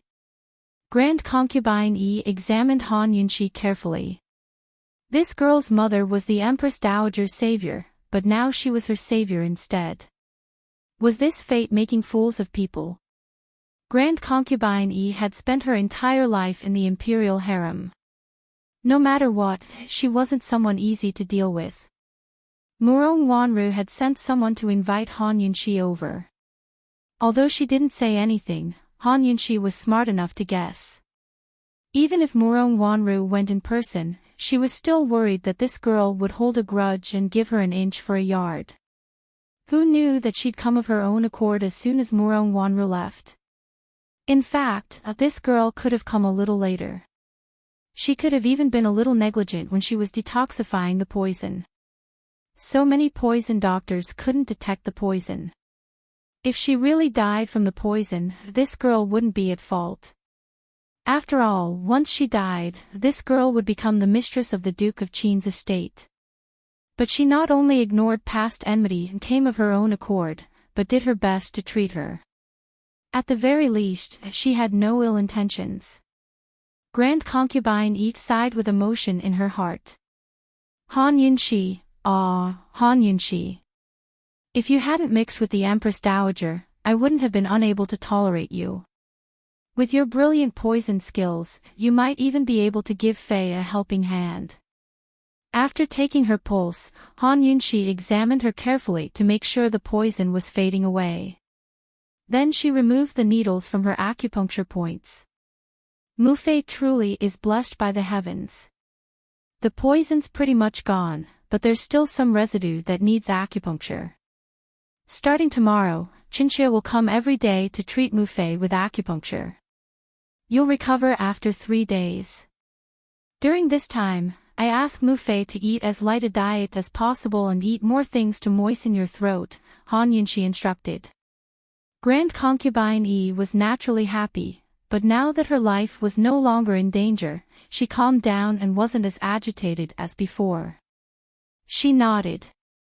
Very good, Han Yunshi laughed in her heart. Then Mu Fei should rest first. If there's anything, call Chinchilla over at any time. Grand Concubine Yi waved her hand lazily, but after a pause, she still spoke. This time, it's all thanks to you. Han Yunshi was very surprised. She finally felt a sense of accomplishment from saving someone. She smiled and said, "This is what this concubine should do. This concubine will take her leave." Unexpectedly, she hadn't even stepped out of the door when Murong Wanru suddenly pushed the door open and came in. Mu Fei. Mother, I can't find her. Murong Wanru was dumbfounded at the sight of Han Yunshi. Why was this woman here? She searched everywhere in the Han family, but no one knew where Han Yunshi had gone. She regretted it and was afraid that she wouldn't be able to save her mother's life if she was too late. Who knew that Han Yunshi would actually be here? Wanru, no matter what happens in the future, just say it. Otherwise, you and I won't be able to bear the consequences, Han Yunshi said indifferently as she walked past Murong Wanru and left. Murong Wanru woke up with a start after the door slammed shut, only to see Grand Concubine Yi staring at her with narrowed eyes. Imperial Mother. You. This concubine's life was almost ruined by your hands. You still dare to squabble with your sister-in-law over such a serious matter. Who gave you the guts? Grand Concubine Yi demanded angrily. Murong Wanru had calculated everything perfectly. If she went to invite her personally, then even if Han Yunshi didn't come, she could have Mu Fei forcefully summon her back. There was still time. How would she know that Han Yunshi would come of her own accord? Mu Fei, I didn't. I thought she knew. How could she not know what was going on if I went to invite her at that time? Murong Wanru could only defend herself like this. Grand Concubine Yi understood the gravity of the situation here. She grew even angrier. Enough, stop trying to explain yourself. You're clearly risking my life. Don't think I can't tell. How could Grand Concubine Yi not know Murong Wanru's true feelings towards Han Yunshi? Grand Concubine Yi could allow her to play tricks on Han Yunshi, but she'd never allow her to play tricks on her. Murong Wanru understood Grand Concubine Yi's temper very well. She knew she had no room to defend herself, but she was too surprised. She never thought that Han Yunshi could catch her off guard in front of her most doting Mu Fei. Han Yunshi, Murong Wanru, won't rest until I get rid of you. She knelt down, delicate and pitiful, and choked with sobs. Daughter was wrong. Daughter was gravely wrong. Mu Fei, please punish me severely. Grand Concubine Yi's anger wouldn't dissipate so easily. She pointed at the door. Get out immediately.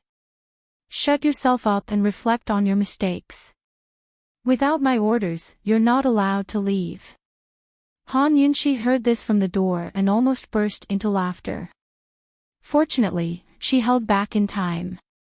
Satisfied and in a good mood, she left for real. As soon as she reached the hibiscus courtyard, Han Yunxi knew that Long Fei Yi hadn't returned at all. That guy really was heartless.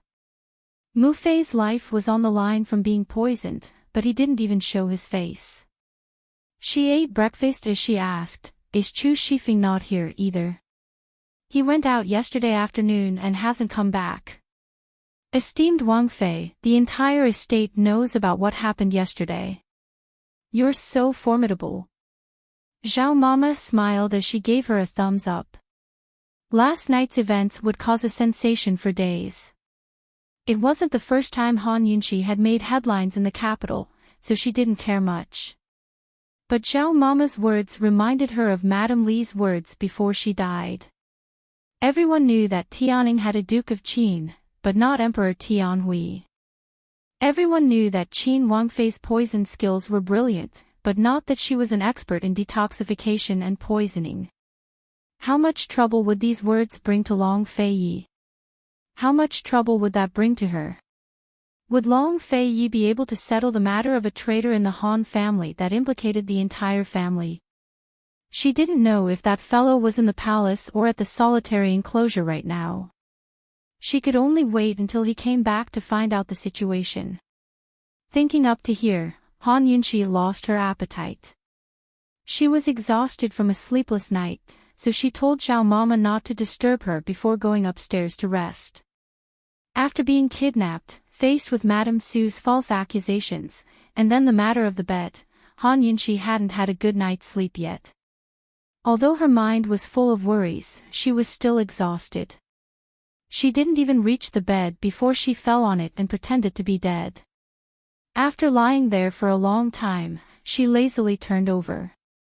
Who knew that when she looked up, she would see a pair of enchanting eyes staring at her with a smile on the roof beam. "Ah!" Han Yunxi shrieked as she bolted upright, scared out of her drowsiness. Wasn't this fellow the devilish owner of the Celestial Fragrance Tea Shop, Gu? "How did you get in here?" she cried out in alarm. The Duke of Qin's estate was heavily guarded, and this hibiscus courtyard was even more airtight. This fellow had actually snuck in without a sound. Seeing Han Yunxi's reaction, Gu's smile became even more brilliant. He hooked his legs onto the rafters and hung down like a bat. He chuckled at Han Yunxi. "I thought you weren't afraid of anything, but it turns out you're such a coward." Han Yunxi rolled her eyes and asked warily, "What are you doing here?" "Poison lass, is this how you treat your savior?" Gu asked seriously. Han Yunxi imitated his serious appearance and asked back, "Where is my savior?" Gu Qishao arrogantly pointed at his chest with his thumb. "Here." Han Yunxi put on a fake smile. "I don't know you." Gu immediately flipped over and sat beside Han Yunxi. "Hey, no matter what, I risked my life to save you. Are you really going to turn your back on me?" Han Yunxi immediately stood up and put a safe distance between them. She looked at him with disdain.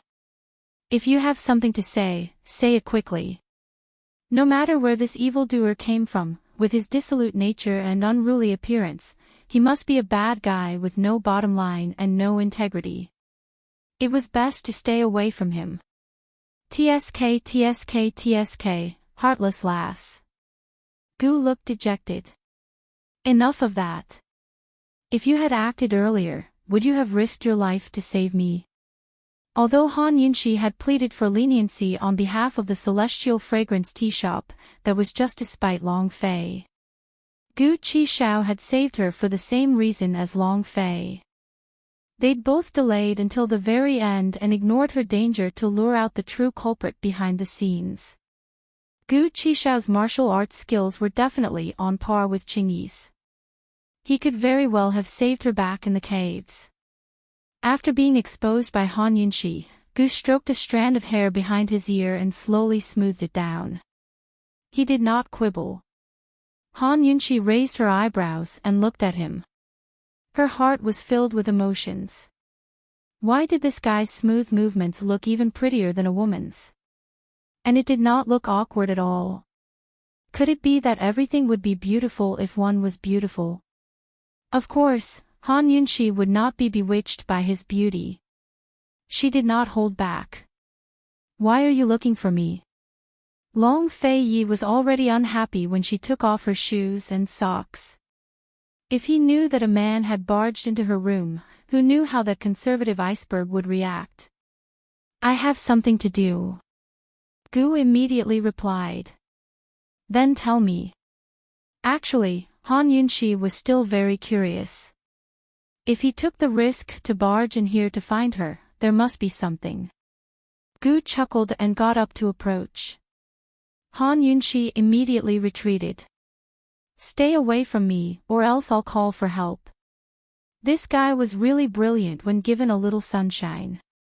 Give him an inch and he would want a mile.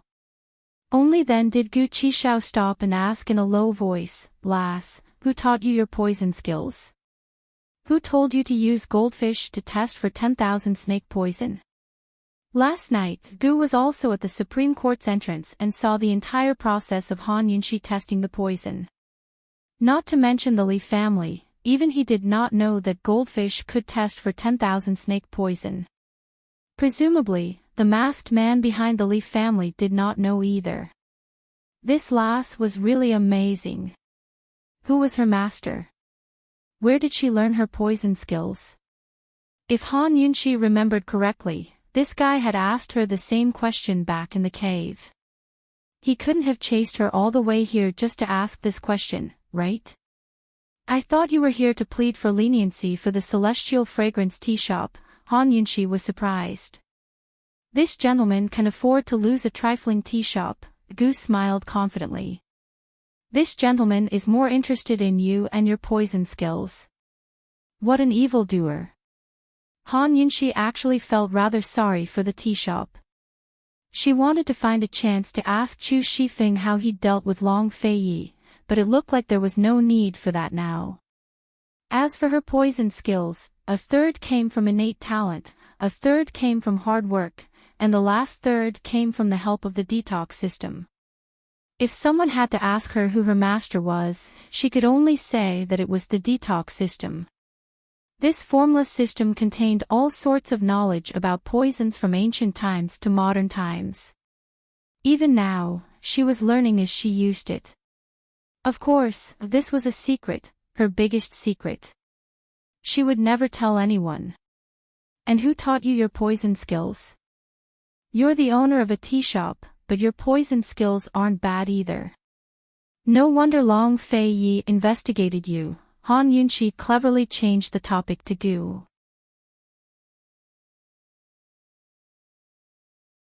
Chapter 141. Upon hearing Han Yunxi's question, Gu licked his lips wickedly but did not answer immediately. Instead, he patiently sat back on the warm couch and even leaned lazily on it. With one hand supporting his head, he looked at Han Yunxi with interest. What did this fellow mean? Han Yunxi leaned against the cupboard at the side with her arms crossed and frowned as she looked at him. Who knew that Gu would suddenly blink his bewitching eyes at her? His long eyelashes fluttered, and although he looked innocent and harmless, he was actually charming to the bone. This was really a tempting evildoer. Han Yunxi was stunned for a moment and couldn't take her eyes off him. She was almost bewitched by him. Luckily, her willpower was not bad and she resolutely looked away. She casually picked up a teacup and threw it at Gu. Unfortunately, it was caught by him. What exactly do you want? This rascal. Han Yunxi was about to lose to him. She was so sleepy and really wanted to sleep. Answer my question. You've been a good-for-nothing since young and the Han family didn't have any poison skills to learn. Your mother Madame Tianxin was highly skilled in medicine but not in poison. When you got on the sedan chair, there were poison scars on your face. When you got off the sedan chair, the scars were already cured. When did you start learning poison skills secretly? You've never left the capital and rarely left the Han family. Who taught you?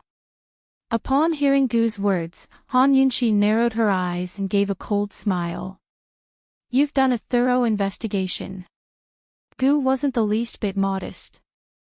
Of course, I also know that you. Who knew that before he could finish his sentence, Han Yunxi suddenly shouted loudly. Someone come, there's an assassin. Since she couldn't get an answer from him, she didn't want to waste her precious sleep time with this fellow. Gu didn't expect this and suddenly jumped up.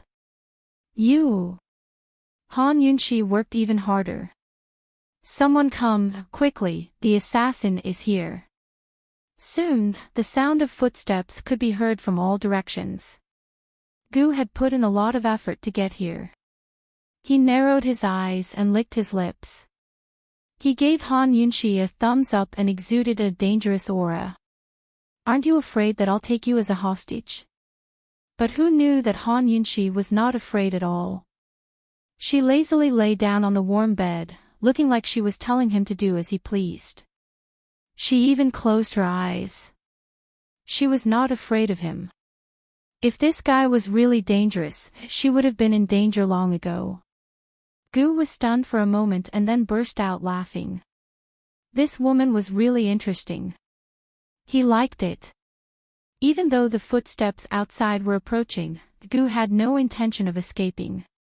His figure flashed and silently approached Han Yunxi. Han Yunxi only felt a gust of wind blowing against her face and instinctively opened her eyes. Who knew? Just as Han Yunxi opened her eyes, Gu leaned down and gently kissed her forehead. It was just a touch. It was ticklish and soft. It was lighter than the breath that fell on her face. At this moment, she saw his perfect chin and his Adam's apple. Everything was so close to her. It turned out that this man who was more beautiful than a woman also had such a masculine side. Han Yunxi's eyes widened and every part of her body froze. All that was left was a panicked and frightened heart that couldn't stop thumping wildly. Heavens, this evildoer kissed her. No, he was molesting her. It was just a light peck. Gu retreated and smiled enchantingly. What are you looking at? It's just a mark. This young master has taken a fancy to you. As soon as his voice fell, he didn't wait for Han Yunxi's reply. His figure blurred and he disappeared into thin air. Almost at the same time, 3 guards rushed in and Zhao Mama also rushed over. Seeing esteemed Wang Fei lying on the bed and the room empty, Zhao Mama anxiously said, Esteemed Wang Fei, where's the assassin? Where's the assassin? Han Yunxi finally recovered her senses and quickly sat up. Assassin? Assassin? Where's the assassin? Zhao Mama was anxious. She was afraid that esteemed Wang Fei would be frightened. I just dreamed of assassins. There were so many assassins. It was so scary. Han Yunxi lied. With Gu's ability, he probably wouldn't be able to catch up to them. For a moment, the incomparably nervous Zhao Mama and the guards all let down their guard. They didn't know what to say to their master. How could she shout so loudly in her dreams? However, they didn't have any suspicions. After all, the hibiscus courtyard was heavily guarded. Normally, assassins wouldn't be able to enter. Zhao Mama had the guards withdraw and quickly poured a cup of hot tea. Esteemed Wang Fei, quickly drink some tea to calm your nerves. Han Yunxi indeed needed to calm her nerves. She had really been frightened. Gu, that bastard. Rogue. He actually dared to take liberties with her when she wasn't paying attention. She drank the water while vigorously wiping her forehead. She was at a loss as she pecked her forehead. Was this considered a kiss? Was this considered her first kiss gone? Esteemed Wang Fei, your forehead.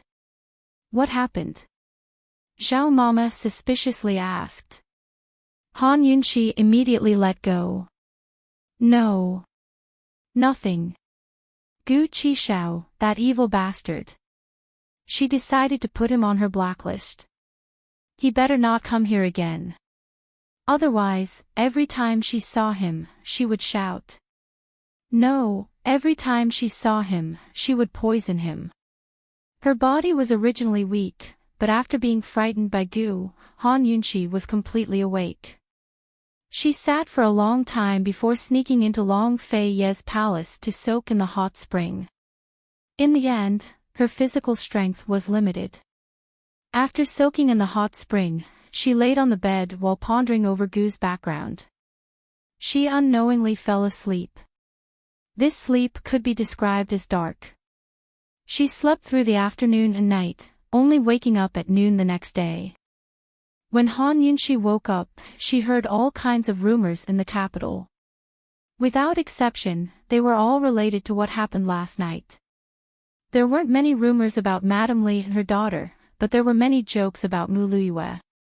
Everyone was waiting to see if she would keep her bet. The general's manor sent out news that Mu Luiyue had fallen ill as soon as she returned. She had a high fever and was unconscious. It was such a coincidence that she fell ill at such a critical juncture. As soon as the news came out, the discussions in the capital grew even more intense. Gambling houses big and small even started betting on whether Mu Luiyue would keep her promise, whether Han Yunxi would let Mu Luiyue go, or whether the Duke of Qin would interfere. In any case, there were all kinds of bets. There weren't many discussions about Madame Li and her daughter, nor about Madame Li's last words. It wasn't clear whether someone was leading the discussion, or the matter of the bet was so popular that it covered up everything.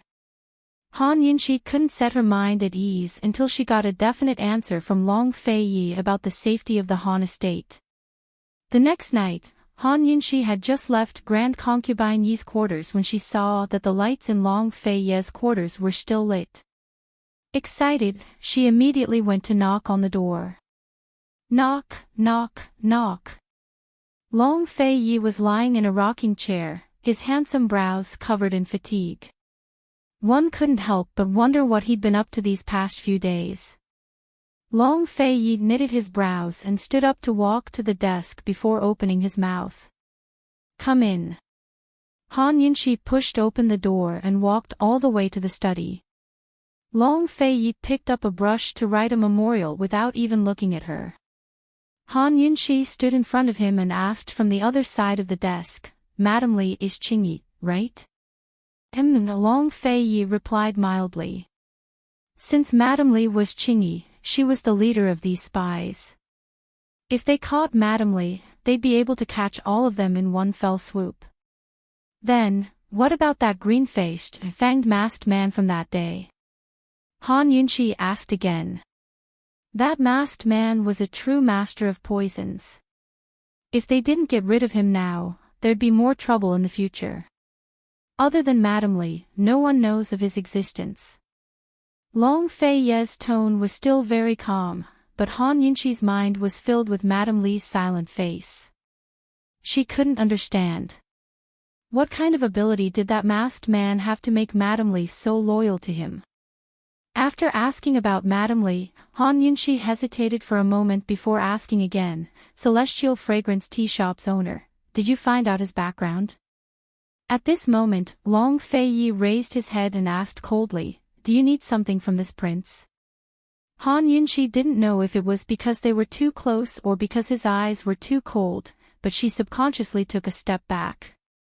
Couldn't she look for him for nothing? Wasn't she asking about something? Gu flirted with her. Alright, this wasn't what she wanted to ask. She'd better get straight to the point. Is the Han family really going to be implicated in the case of the spy? The public version of this matter was that Madame Li and her daughter poisoned the young general. But in reality, Madame Li was the leader of the spies in Northern Li country. Her crimes were extremely heinous and harmful, directly threatening Tianning's safety. Since Madame Li came from the Han family had to be responsible. I can't give you a clear answer right now, Long Fei Yi said mildly. Hearing this, Han Yunxi grew agitated. Then what about Yi? You promised me you'd protect him. This was the first time Long Fei-yi had seen Han Yunxi care so much about someone. Was Han Yunxi her weakness? He hated it when this woman had a weakness. The matter of the spy was all within his control. He had great power and was confident that he could protect Han Yunxi, but Madame Li's words that night had angered Emperor Tianhui. Han Yunxi had no idea that not only was the Han family full of suspicions, but she herself had gotten herself into trouble. Those who knew how to treat poisons were the best at poisoning people. How could Emperor Tianhui not have any thoughts about Madame Li's words? Should he promote her in an important position or guard against her elimination? For someone as suspicious as Emperor Tianhui, it was a matter of a single thought. Moreover, Han Yunxi was Long Fei's wife. How could he not have a headache? He'd have to deal with Emperor Tianhui on this matter. Your lordship can't give you a clear answer right now, Long Fei-yi said mildly. What? Han Yunxi was shocked. She leaned forward and shouted, You clearly promised me. He'd promised her before, so she'd taken him to Madame Li's rooms to look for evidence. Why was he saying he wasn't sure now? What did he mean? He couldn't protect This was the first time someone had dared to speak so loudly to him. Long Fei-yi said sternly, Aren't the Han family and Han Yunxi perfectly fine? Why are you in such a rush? Han Yunxi immediately backed away, unwilling to give up. Then what do you mean by that? It's the literal meaning. If there's nothing else, you can leave, Long Fei-yi was vexed. Seeing this woman so agitated made him even more annoyed. He really didn't know why he wanted to protect her. In any case, she was the woman Emperor Tianhui had given him. If Emperor Tianhui wanted her, he could take her back. What was he worrying about? Han Yunxi didn't expect this at all. How could this guy be like this? She grew angry as well and slapped the table. You promised me, so you have to do it. Long Fei-yi's gaze rested on her hand before slowly moving up to meet her eyes. Very good, this woman had broken another record. Not only did she speak loudly to him, she even slapped the table. Your lordship will say it one last time. You, get out. Long Fei-yi's voice was icy. Han Yunxi wasn't afraid at all. She glared at him before flicking her sleeves and leaving.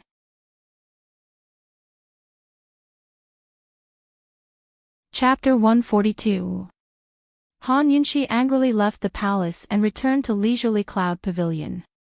She almost bumped into Zhao Mama who was walking towards her. Esteemed Wang Fei, what happened to you? Zhao Mama asked with concern. Of course, she knew that esteemed Wang Fei had just returned from His Highness's place. Han Yunxi had a belly full of anger and wanted to go upstairs without saying anything. Zhao Mama hurriedly stopped her. Esteemed Wang Fei, there's a letter for you. At this time, Han Yunxi stopped in her tracks. Letter? Who would write to her? In this world, she didn't seem to have any friends who wrote to her. Esteemed Wang Fei, which friend wrote to you? Zhao Mama asked curiously. This letter was delivered by a child and there was only 5 words on the envelope, to Qin Wang Fei. There was no other information.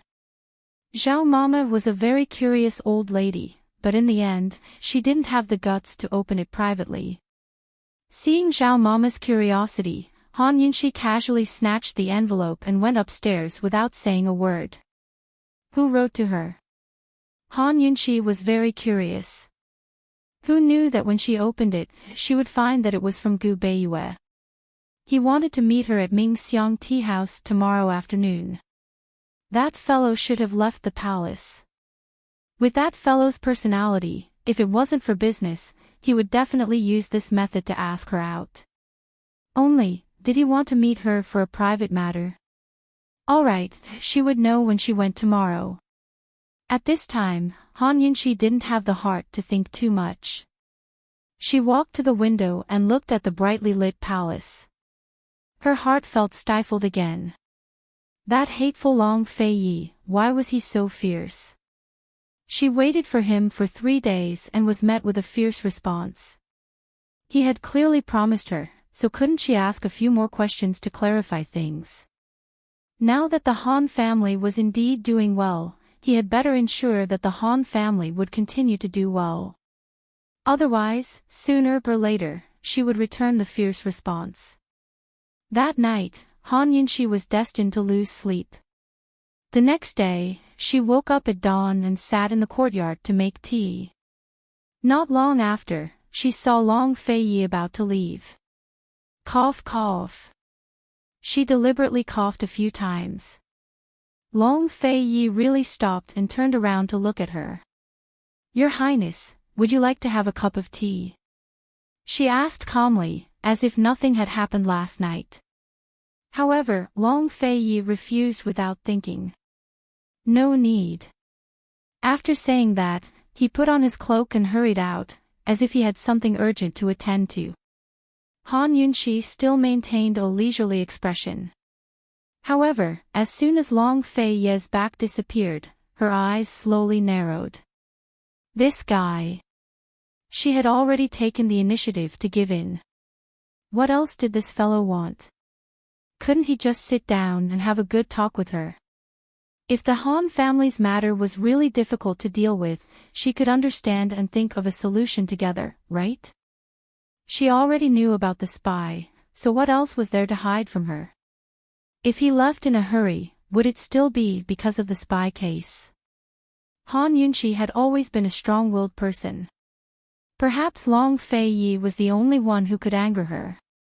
While she was huffing and puffing, she saw Chu Shifeng pass by. Han Yunxi immediately called out, "Chu Shifeng, come here." Chu Shifeng immediately appeared in front of her.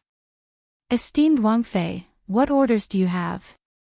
Has His Highness been at the solitary enclosure or the palace these days? How's the progress on the spy case?" Han Yunxi asked seriously. Chu Shifeng found himself in a difficult position. Although he was His Highness Duke of Qin's personal guard, he didn't know everything about the man. Moreover, even if he did, he couldn't speak carelessly.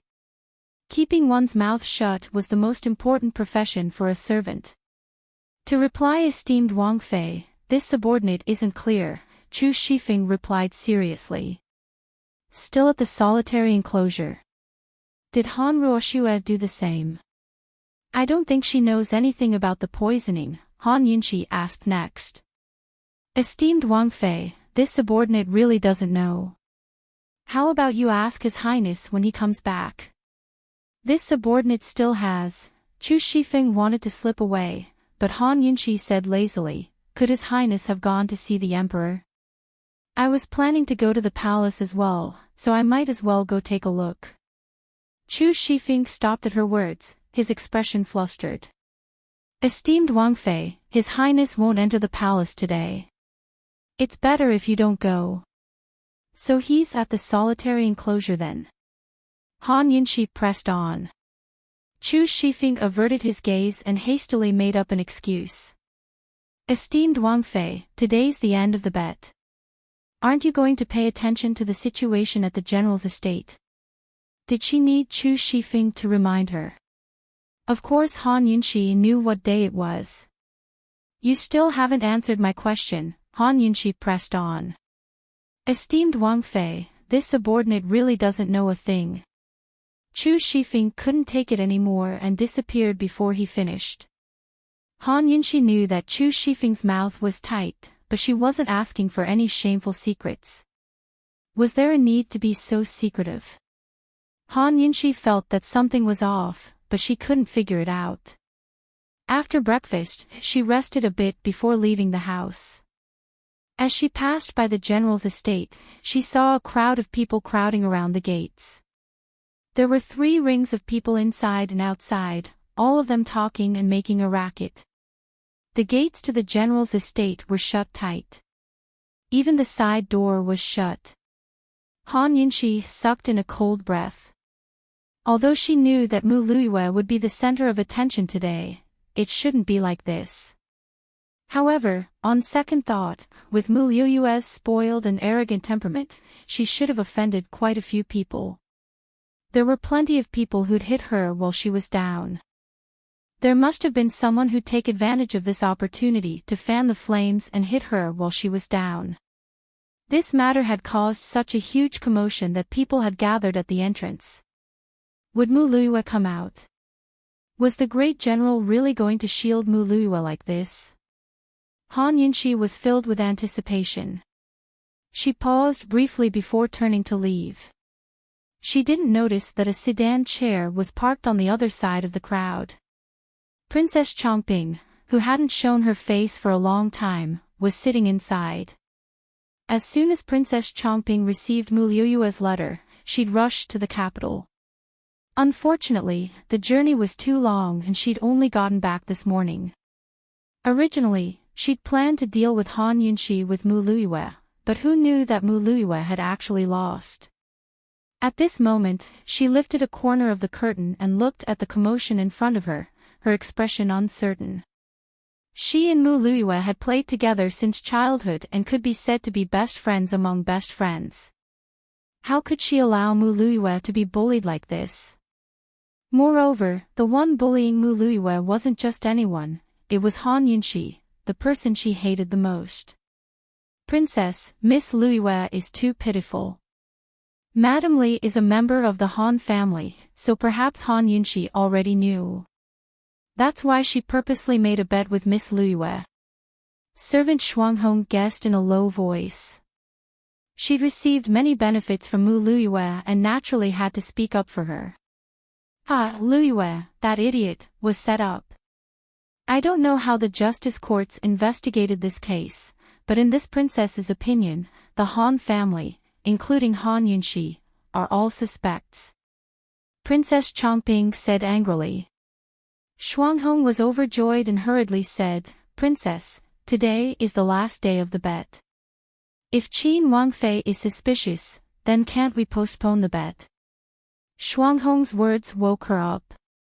Princess Chongping hurriedly had the carriage driver turn around and rush back to the palace. She wanted to beg her mother. If it didn't work, then she'd go directly to her imperial father to plead. Perhaps there was still hope for this matter. Princess Chongping returned to the palace as quickly as possible and headed straight for the Empress. Imperial Mother, you must help Luiyue. Moreover, if Han Yunxi really is suspicious, we can't let her off so easily. This is a good opportunity. Imperial Mother, this is our chance for revenge. Did you hear me? Princess Chongping was simply a spoiled child. She tugged on the Empress's sleeve without any decorum. Enough. She's your big brother's savior. The Empress said unhappily. Of course Princess Chongping knew this, but she didn't take it to heart. As she saw it, Han Yunxi being able to save her big brother Crown Prince was Han Yunxi's honor. After all, her big brother was going to be Tianning's emperor in the future. Mother, don't tell me you really think of her as your savior.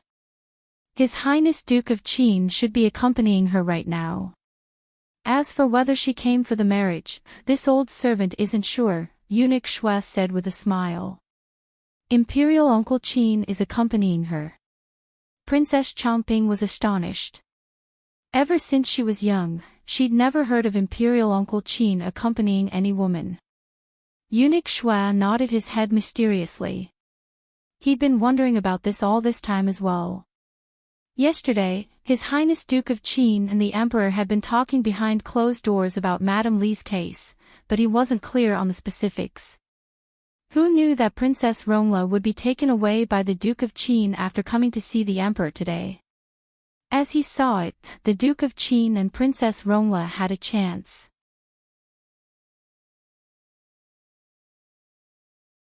Chapter 143. Seeing Eunuch Shui's mysterious expression, Princess Chongping was secretly delighted. There's a chance. Eunuch Shui smiled but didn't say anything. Princess Chongping was even more certain and was overjoyed. Compared to Mu Liuyue's bet, she was much more interested in Rongla's matter. Of course, since her best friend was in trouble, she still had to help. Moreover, her best friend was her beloved's younger sister. Eunuch Shui, I must see Imperial Father today. Please help me think of a way, Princess Changping said anxiously. One had to know that regardless of whether Mu Liyue acted shamelessly and didn't fulfill the bet or took off her clothes to run around the streets, after today, it would be too late. Mu Liyue's reputation would definitely be ruined. Who knew that just as Eunuch Shui was in a difficult position, Shuang Hong ran over with a flustered expression. She whispered something into Princess Changping's ear, causing the princess's expression to change greatly. Ah! With a loud cry, she turned and ran away, not bothering to say anything more to Eunuch Shui. Shuang Hong said the general's residence was open. Someone stood out. It was none other than Mu Liyue's older brother, young General Mu Qingwu. When Princess Changping rushed to the general's residence, the entire place was surrounded by spectators. Mu Qingwu was standing at the entrance, preparing to take off his outer robes. He had just explained to everyone that Mu Liyue had fallen ill ever since she came back that day, so she couldn't fulfill the bet. Since the deadline was up, he would replace Mu Liyue and take off her clothes to run around the streets. Even if he was a grown man, standing at the entrance and taking off his clothes in front of so many people was a very humiliating matter. The crowd exploded into discussion, with many people protesting loudly. Mu Liyue, come out. Come out. A girl who doesn't keep her word, what qualifications does she have to be the general's daughter? Mu Liyue must be faking her illness. Why should she let someone else replace her? That doesn't count. Great General, there's no joking in the military. Could it be that you're going to indulge your daughter like this? This is too fake. If you don't believe what you say, then don't bet if you can't afford it. Gradually, Mu Qingwu became the target of the protests. Young General, don't run. It doesn't count even if you run. Young General, don't take it off. If you take it off, no one will look. Young General, a person like your sister is not worth it for you to do this. Wake up. When Princess Changping heard these words and saw Qingwu Gij whom she hadn't seen in a long time, her heart ached so much that she almost couldn't breathe. She stood far away, tears streaming down her face. She truly hated Han Yunxi. It was all Han Yunxi's fault. Without Han Yunxi, there wouldn't have been that bet, and Qingwu Gij wouldn't have ended up like this. She knew that there was no longer any need for her to step out and stop them. No one would be able to stop them. Mu Qingwu walked down the steps step by step as the crowd parted to make a path for him. As soon as Mu Qingwu walked down the last step, he immediately broke into a run. He passed through the throng of people and ran into Xuanwu Street. Along the way, there were countless commoners on both sides of the street. Everyone stopped to watch this scene, and quite a few even chased after Mu Qingwu's footsteps. In an instant, the entire streets of Tianning's capital were empty. From that day onwards, Mu Qingwu became a man revered by everyone. It was also from that day onwards that Mu Liyue's reputation took a nosedive. Many daughters of influential families no longer had any dealings with her. Of course, this was a story for another day. Han Yunxi blended into the crowd and chased after Mu Qingwu. But as she chased after him, she suddenly stopped in her tracks. She had clearly seen a very familiar figure in the window of a tea house by the side of the road. Long Fei Yi. Although he was dressed in a low-key manner, Han Yunxi still recognized him at a glance. It was him, that's right. So this fellow was here. She had foolishly assumed that he was either at the solitary enclosure or in the palace, busy with the matter of the traitor. Who knew that he had so much free time that he'd run over to a tea house to drink tea? Actually, the matter of the traitor had nothing to do with her. Even if Long Fei stopped investigating the masked man, she didn't care. She only cared about the Han clan's crimes. This fellow still couldn't give her a satisfactory answer, so he was in the mood for leisure. Wasn't he going too far? Han Yunxi looked carefully and discovered that Long Fei seemed to be talking. Could it be that there was someone across from him? The window of the private room was on the second floor, so Han Yunxi could barely see Long Fei from where she was standing. She immediately climbed to the second floor of the tea house behind her to confirm that there was someone across from Long Fei. Unfortunately, she couldn't see who was across from Long Fei no matter how many windows she tried. Who could it be? Someone who could drink tea with Long Fei couldn't be a simple person.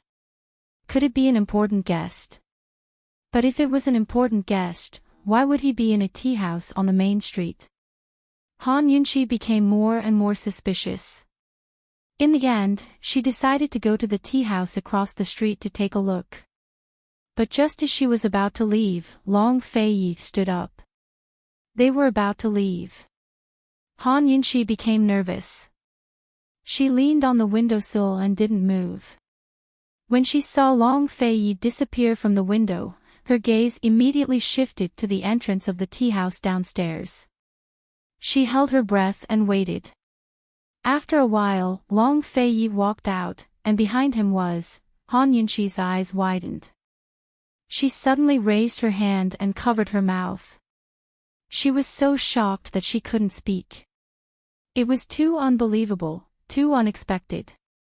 Long Fei's important guest was actually her. Duan Miao. Western Zhou's Princess Rongla, Duan Miao. So Long Fei was drinking tea and strolling through the streets with a beauty. Was that why Long Fei had been too busy to deal with the Han clan's accusations over the past few days to give her a definite answer? That's why Chu Shifeng was so hesitant to speak when I interrogated him this morning. Was he too afraid to speak? After they left the tea house, Long Fei and Duan Muyao walked side by side. It was obvious that Duan Muyao had dressed herself up very carefully. Her face was wreathed in spring breeze as she spoke with a smile. It seemed like she and Long Fei were discussing Mu Qinghua's run through the streets. Long Fei wasn't as cold as usual, but kept responding to her. The two of them walked along the side of the street. Han Yunxi was both shocked and furious. Without a second thought, she rushed down the stairs and shoved aside a few people blocking her way to chase after them. But for some reason, she stopped in her tracks.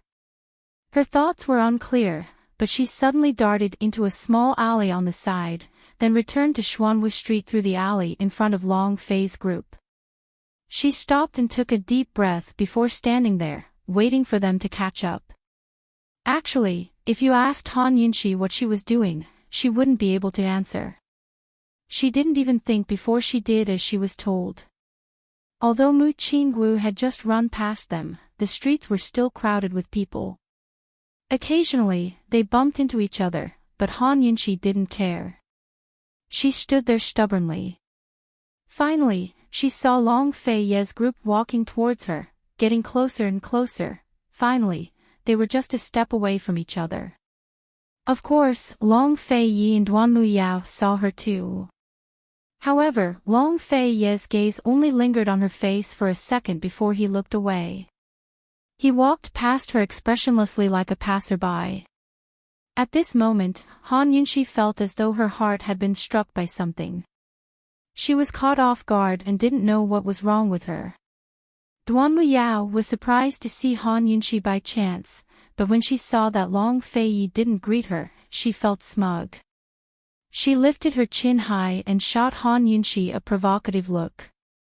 As she strode past her, she deliberately bumped into her. Duan Muyao was a martial arts practitioner. How much force did she use? Han Yunxi lost her footing and stumbled. She fell, startling the people around her. "Miss, are you all right? Miss, get up quickly. Are you all right?" Hearing the commotion behind him, Long Fei paused for a moment. However, he quickly continued walking. Duanmu Yao hurried after him and complained, "Senior brother, slow down. There are too many people. I'll get lost." Long Feiyi didn't reply, nor did he slow down. However, Duanmu Yao was still smiling like a flower. She was in a good mood and tried her best to keep up with him. Senior brother had promised to accompany her the whole day as a good host. She didn't dare ask for anything more. Han Yunxi was helped up by a kind-hearted passerby. She looked at the departing figure with a heavy heart. She clenched her fists until they hurt. "Long Feiyi, what's your relationship with Duanmu Yao?"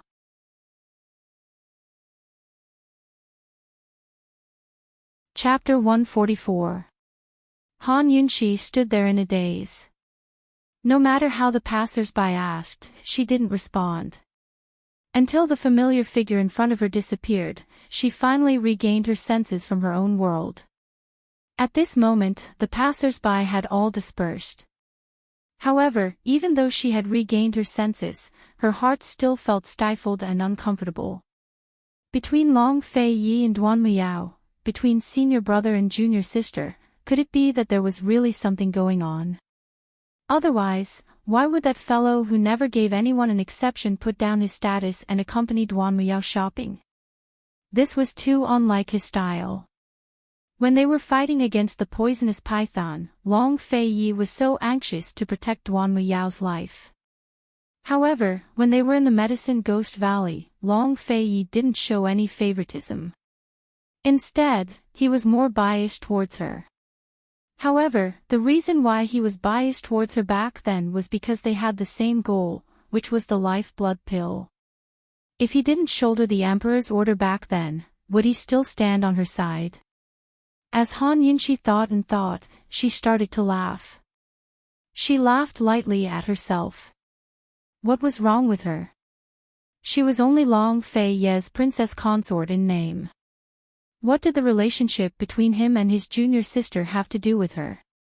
Senior brother and junior sister were originally in love with each other. What was so strange about it? Thinking of this, Han Yunxi took a deep breath to calm herself down. She even tried her best to pull up the corners of her mouth, revealing an open-minded smile. She maintained her smile and suddenly turned around. She wasn't going to walk in the same direction as them. Who knew that when she turned around, her movement was too big and she directly bumped into the person behind her. Han Yunxi was about to apologize when who knew that the person fiercely pushed her. "Are you looking for death? How dare you bump into this young master?" Han Yunxi focused and saw that the other party was a rich family's eldest young master. His figure was bloated and there was a folding fan at the back of his head. He looked like a silk pants. Seeing Han Yunxi's appearance, the fat young master had evil intentions. Coldly, he said, "What are you looking at? Don't you have eyes? Can't you see that there's someone behind you? Do you think that everyone is like you, with eyes on the back of their head?" Han Yunxi was still smiling. This little girl's mouth is quite sharp." As the fat young master spoke, he took off his folding fan and reached out to Han Yunxi's chin. But who knew that before he could touch her, Han Yunxi raised her hand and opened the folding fan. Just as she raised her hand, she sprinkled something on the fat young master's face. The fat young master smelled a delicate fragrance and subconsciously sniffed hard. Who would have thought that after smelling it, he would actually start laughing foolishly? He stood where he was and started taking off his clothes. At this time, the smile on Han Yunxi's face finally disappeared and was replaced by a gloomy face. She didn't even look at the fat young master and turned to leave. She was full of anger. Didn't this blind thing see that she was in a bad mood?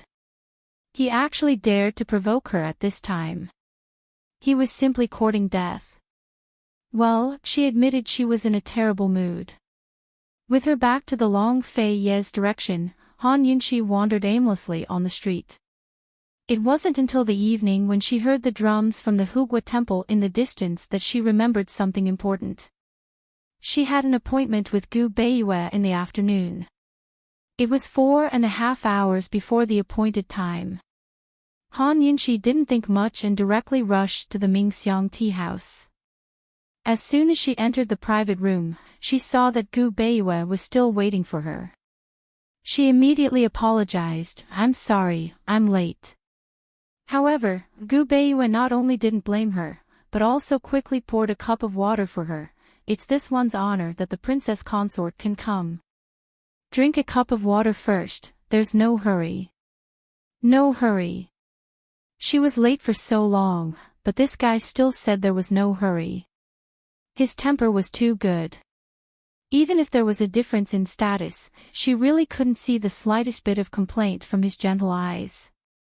Every time she saw his gentle eyes, Han Yunxi always thought, "I wonder what kind of girl in this world would have such good fortune to be able to marry this guy." Han Yunxi drank a few mouthfuls of water and quickly discovered that Gu Beiyue's complexion wasn't right. Although she was a poison doctor, she was still a doctor. Looking at Gu Beiyue's complexion, it seemed like he was seriously ill and had just recovered a little. He really needed to recuperate. "Gu Beiyue, what happened to you?" Han Yunxi was anxious and directly called out his name. "I was too tired a few days ago. When I left the palace, I caught a cold and became seriously ill." Gu Beiyue lightly replied. "A cold?" Han Yunxi was suspicious. Although doctors didn't treat themselves, but for a common illness like a cold, how could it be difficult for Gu Beiyue? Moreover, based on his complexion, it was clear that something was wrong. This guy wouldn't be hiding something, right? Han Yunxi was suspicious in her heart. She indicated for Gu Beiyue to reach out and take his pulse. "Let me take a look." "Many thanks for Princess Consort's concern. It's just a cold, it's not a big deal." Gu Beiyue politely declined. "Hand, let me take a look." Han Yunxi was very serious. Gu Beiyue had no choice but to roll up his sleeves and place his arm on the table.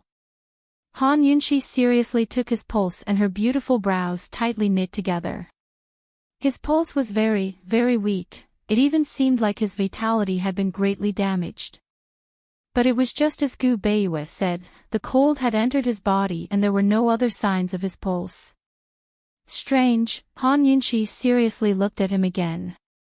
This kind of weak appearance was more like the state after being poisoned. "Imperial Physician Gu, a cold can make you this weak. Isn't the foundation of your body a little too weak?" Han Yunxi asked curiously. Unexpectedly, Gu Beiyue only nodded. "This official has been a pot of medicine since childhood. My body can be considered healthy now, but it was common for me to get seriously ill every 2 or 3 days when I was younger. A few days ago, I served His Majesty in the palace and didn't rest or sleep for days on end. As soon as this cold entered my body, I fell ill like a collapsing mountain." He was actually a pot of medicine. Han Yunxi was very surprised. She never expected Tianing country's chief imperial physician to be so sickly. If Gu Beiyue didn't say anything, who would have known? "Could it be that you fell ill when you were young?" Han Yunxi asked. Gu Beiyue's eyes flashed with bitterness before he said mildly, "I heard grandfather say that I was born prematurely and was forced to use medicine to keep me alive." Now Han Yunxi was even more shocked, but also relieved. No wonder. In ancient times, premature babies had a very small chance of survival. Fortunately, this fellow had reincarnated right and had a divine doctor grandfather. Otherwise, even if they had medicine, they wouldn't know how to raise him. Han Yunxi only knew that Gu Beiyue's grandfather had brought him from the medical academy to Tianing's capital. As for his parents, she didn't know. Of course, she wasn't curious enough to ask about their origins. She teased with a smile, "Looks like you'll have to ask His Majesty to reduce your workload." Gu Beiyue smiled faintly. Even though his face was pale, his smile was as warm as an April spring breeze. Esteemed Wang Fei, the matter you asked this one to look into last time, how is it? Han Yunxi grew excited.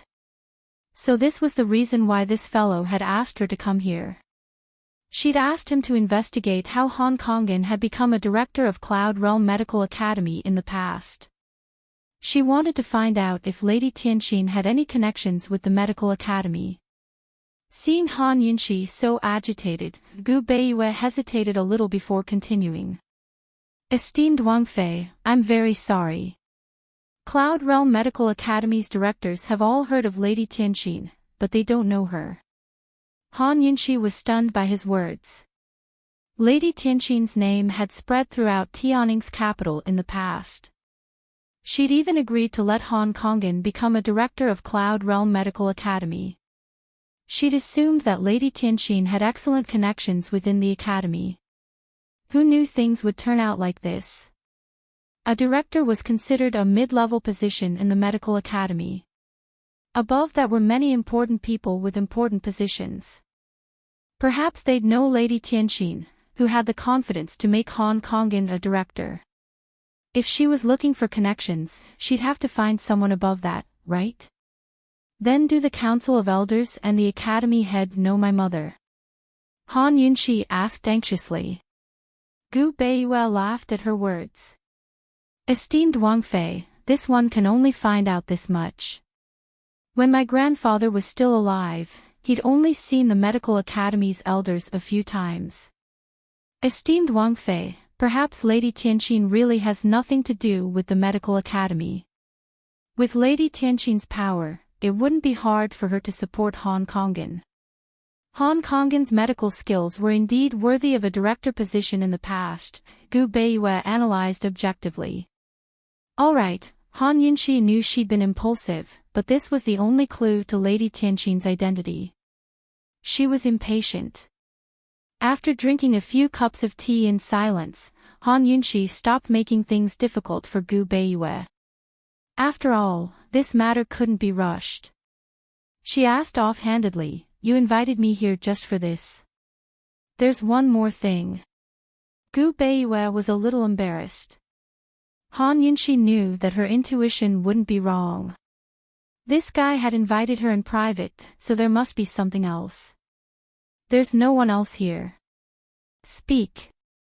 She smiled faintly.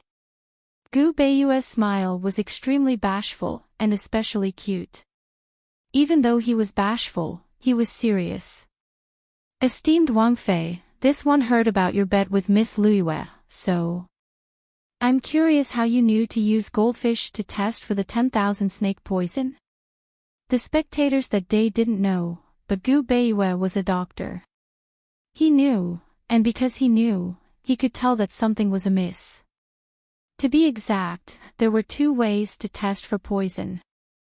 One was to test for poison, and the other was to test for poison. Testing for poison was the job of a poison master. Through smelling, tasting, and even reacting with other poisons, normal people wouldn't be able to understand the principles behind it. Testing for poison, on the other hand, was to use poison testing stones or people to test for poison. This was for amateurs to see. The 10,000 snake poison was very special, and the dosage in the tea leaves was very small. How did this woman know to test it with goldfish? Han Yunxi smiled when she heard this.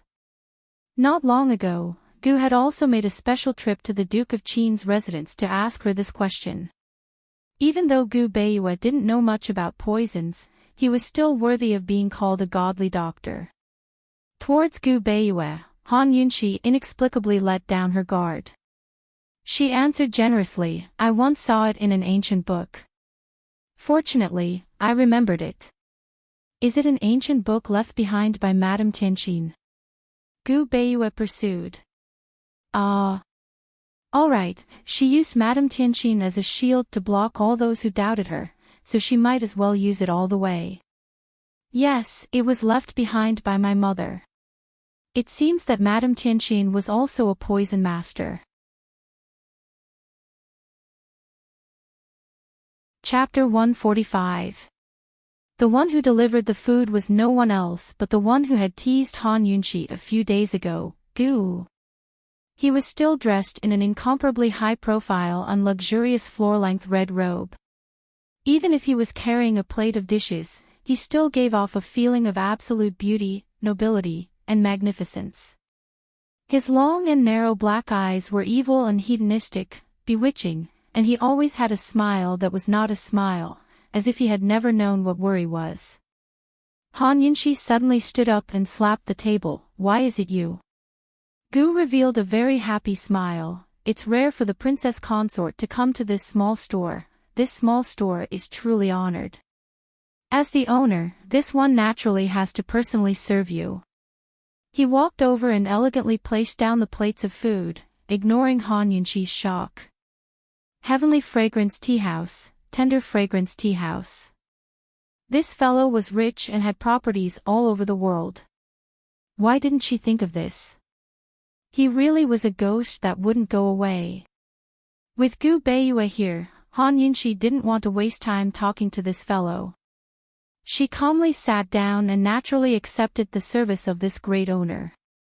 A complicated look flashed in Gu Beiyue's eyes, but he was very tactful and didn't say anything. When Gu placed down the last plate of food, Han Yunshi arrogantly and elegantly waved her hand. "There's nothing else for you to do, so you can leave." Gu Qishao smiled as he purposely walked around Gu Beiyue to Han Yunshi's side. Putting on the air of a professional, he said, "Esteemed Wang Fei, you've ordered all of the shop's signature snacks. Every single one of them has been thoroughly researched from the selection of ingredients, preparation, and processing. Take your time to taste and I'll explain everything to you."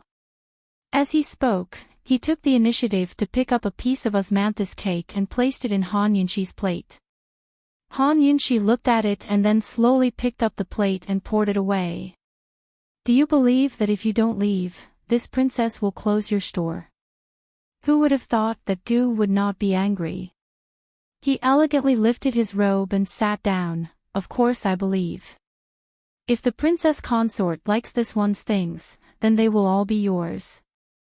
TSK, what a master at using flowery words. Han Yunshi put on a fake smile and suddenly raised her hand to sprinkle poisonous powder on Gu's face. However, Gu deliberately took a deep breath and disapproved of her poison. Well, this little trick of poisoning might be effective on the street hooligans, but it was completely ineffective on Gu, a shrewd hooligan. Han Yunshi once again recalled what Madame Li had said before she died. Those who were good at detoxification were even better at poisoning.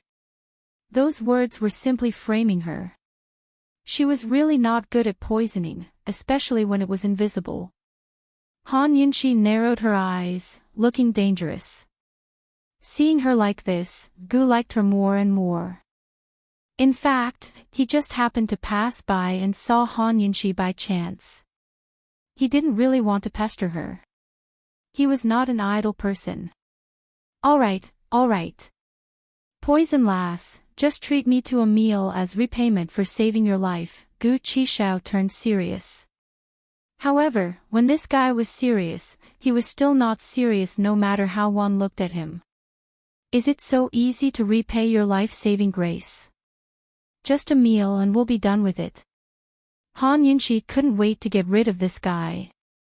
Gu pondered for a long time before he said with a serious face, "If you want to repay me with your body, that's also possible." As soon as his voice fell, Han Yunshi raised her hand to slap him. At the same time, Gu Beiyue fiercely slammed the table. "Impudent." Gu grabbed Han Yunshi's hand. His narrow eyes slightly narrowed as he arrogantly glanced at Gu Beiyue. Gu Beiyue's killing intent surged. This guy looked like he was all smiles, but he was not simple at all. In a moment, the atmosphere became tense. However, Gu Beiyue was not afraid.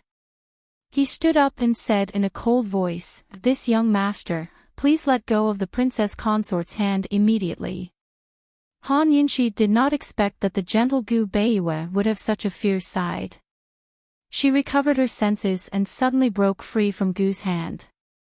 She also stood up. Imperial Physician Gu, let's go. Han Yunshi wanted to summon the authorities and charge this guy with harassment. At the same time, she could also close his shop. He had many shops, so she didn't mind closing everyone she saw. However, Gu Beiyue was also present this time. Although there was nothing wrong with meeting in private, it was still against the rules.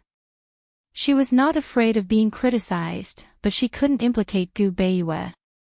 If Gu made a big deal out of this, what would Gu Beiyue do? Han Yunshi walked very quickly. Gu Beiyue hurried to keep up, but they hadn't gone far when they bumped into Long Fei Yi and Duan Muyao walking over. What a small world. Han Yunshi stopped abruptly. This time, Long Fei Yi also stopped. He glanced at Gu Beiyue, a trace of surprise flashing in his eyes. Han Yunshi glanced at Duan Muyao. Were they here to eat? His Highness Duke of Qin sure had a lot of free time to accompany Duan Muyao for an entire day. Duan Muyao looked at Han Yunshi, then at the white-robed Gu Beiyue next to her. She didn't know Gu Beiyue, but she felt that this man was extraordinarily handsome and as gentle as jade. He was a perfect match for Han Yunshi. Gu Beiyue, on the other hand, recognized Duan Muyao. He was puzzled. Why would His Highness Duke of Qin come to a tea-house with Princess Rongla? Thus, the four of them fell silent, each with their own thoughts. Han Yunshi and Long Fei Ye's eyes met. One's eyes were silent, while the others were frighteningly deep. In this moment of silence, Gu walked out of the room with a devilish smile. Aya, what wind is blowing over here today? Even the Qin, unexpectedly, before he could finish speaking, Han Yunshi suddenly turned around with a smile. Gu, didn't we say we were going to eat together? Let's go in.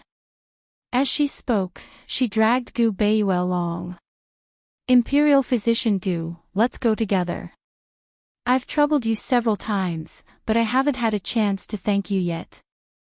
What was going on? Gu didn't understand, and Gu Beiyue didn't even have the time to react before Han Yunshi pulled the two of them into a private room. Han Yunshi turned around after entering the room.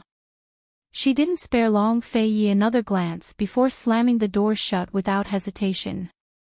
As soon as the door closed, she leaned against it and took several deep breaths. This time, she'd managed to dump Long Fei Yi before he could dump her. This feeling was amazing. Gu and Gu Beiyue, who'd been pushed in by her, looked at each other in dismay. They sized up this woman suspiciously. What was she doing? Why did she need to take deep breaths just to close the door like a battle? Esteemed Wang Fei, this isn't appropriate. His Highness, he. Gu Beiyue was a bit uneasy. His Highness is very busy, so let's not disturb him any longer. Let's eat, come, let's all eat. Han Yunshi acted out of character and began to move her chopsticks carelessly. Gu Beiyue's brows furrowed even more as he watched. Meanwhile, Gu rubbed his chin playfully, as if he'd understood something. He smiled and sat down. Poison lass, that person just now was Western Zhou's Princess Rongla, right? Han Yunshi's chopsticks paused for a moment before she nodded. I heard that Western Zhou's emperor has plans for Princess Rongla to marry into Tianing country. It looks like Princess Rongla is here to find the prince consort this time, Gu teased. This time, Han Yunshi even paused in her chewing, but she quickly resumed chewing in large bites. As she ate, she said, it's a marriage for peace, not for a groom. There's no use in finding a groom. It's not up to her to decide who she marries. This is the princess of the first wife, the younger sister of Western Zhou's crown prince. If she's going to marry into Tianing, there's no way she'll be able to escape the selection. Gu's scorching gaze was fixed on Han Yunshi's small, moving mouth.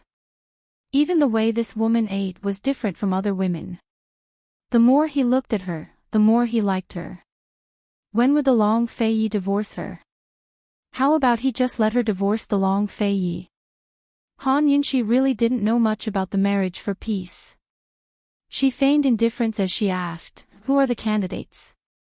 At this moment, Gu Beiyue had also sat down on one side and was seriously sizing up Gu.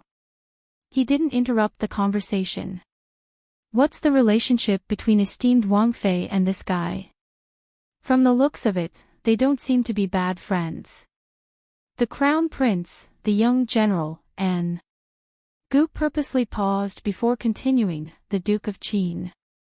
Han Yunxi gave Gu a deep look and chuckled. She abruptly stopped the topic. "Eat." As she spoke, she glanced at Gu Beiyue. "Imperial Physician Gu, there's no need to stand on ceremony. Let's eat."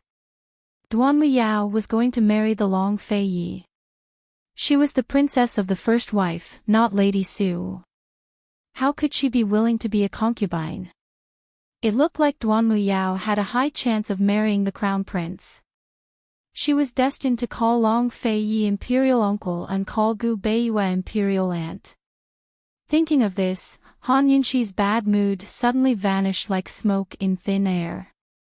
She picked up a sparkling and translucent chestnut cake and admired it with interest.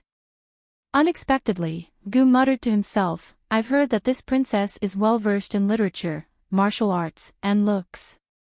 She's extremely ambitious. I'm sure she won't look at anyone other than the Duke of Qin.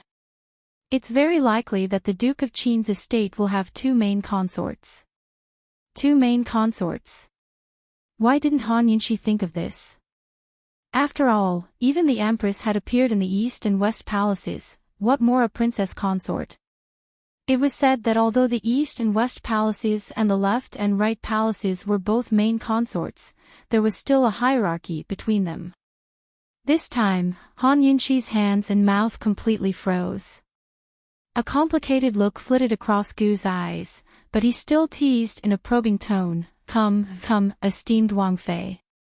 This chestnut cake should be dipped in vinegar. It's flavorful." How could Han Yunxi not understand Gu's meaning? She only smiled faintly and didn't say anything else. What did it have to do with her whether he married or she married? She was only angry because he didn't keep his promise. Han Yunxi ignored Gu's probing. She hadn't eaten much before she lost her appetite and rose to her feet. "You guys enjoy your meal," she said. "I'll be leaving first." She opened the door and saw that Long Fei Yi and Duanmu Yao hadn't entered their private room, but were sitting in the middle of the main hall, closest to her private room. Long Fei Yi's naturally cold eyes grew even colder, but Han Yunxi only glanced at him briefly before looking straight ahead and leaving with large strides. Her back was stubborn and lonely.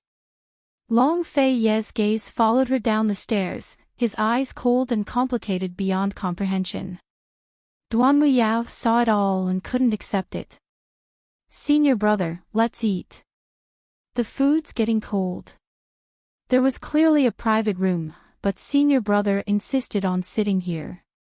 After sitting for so long, he hadn't touched a single bite of the food on the table. Although he'd been ordered by Emperor Tianhui to accompany her and act as a host, he'd been taciturn and cold the entire way. She'd long gotten used to his cold personality, but he'd grown even more taciturn after meeting Han Yunxi at noon. Was it that woman who disturbed his heart? She'd already asked around last time at the Medicine Ghost Valley. Senior brother hadn't protected her, but wanted the life-blood pill as well. But what about this time? It wasn't clear whether Long Fei Yi heard Duanmu Yao's words, but he didn't touch his chopsticks. He only drank a mouthful of hot tea before speaking. "The driver is waiting by the door. You can go back by yourself later." "Senior brother, I heard that the night market in Tianning's capital city's Huaihua Alley." Before Duanmu Yao could finish, Long Fei Yi rose to leave. In a flash, Duanmu Yao's delicate features turned malevolent. Han Yunxi. It was because of Han Yunxi again. This enmity was set in stone.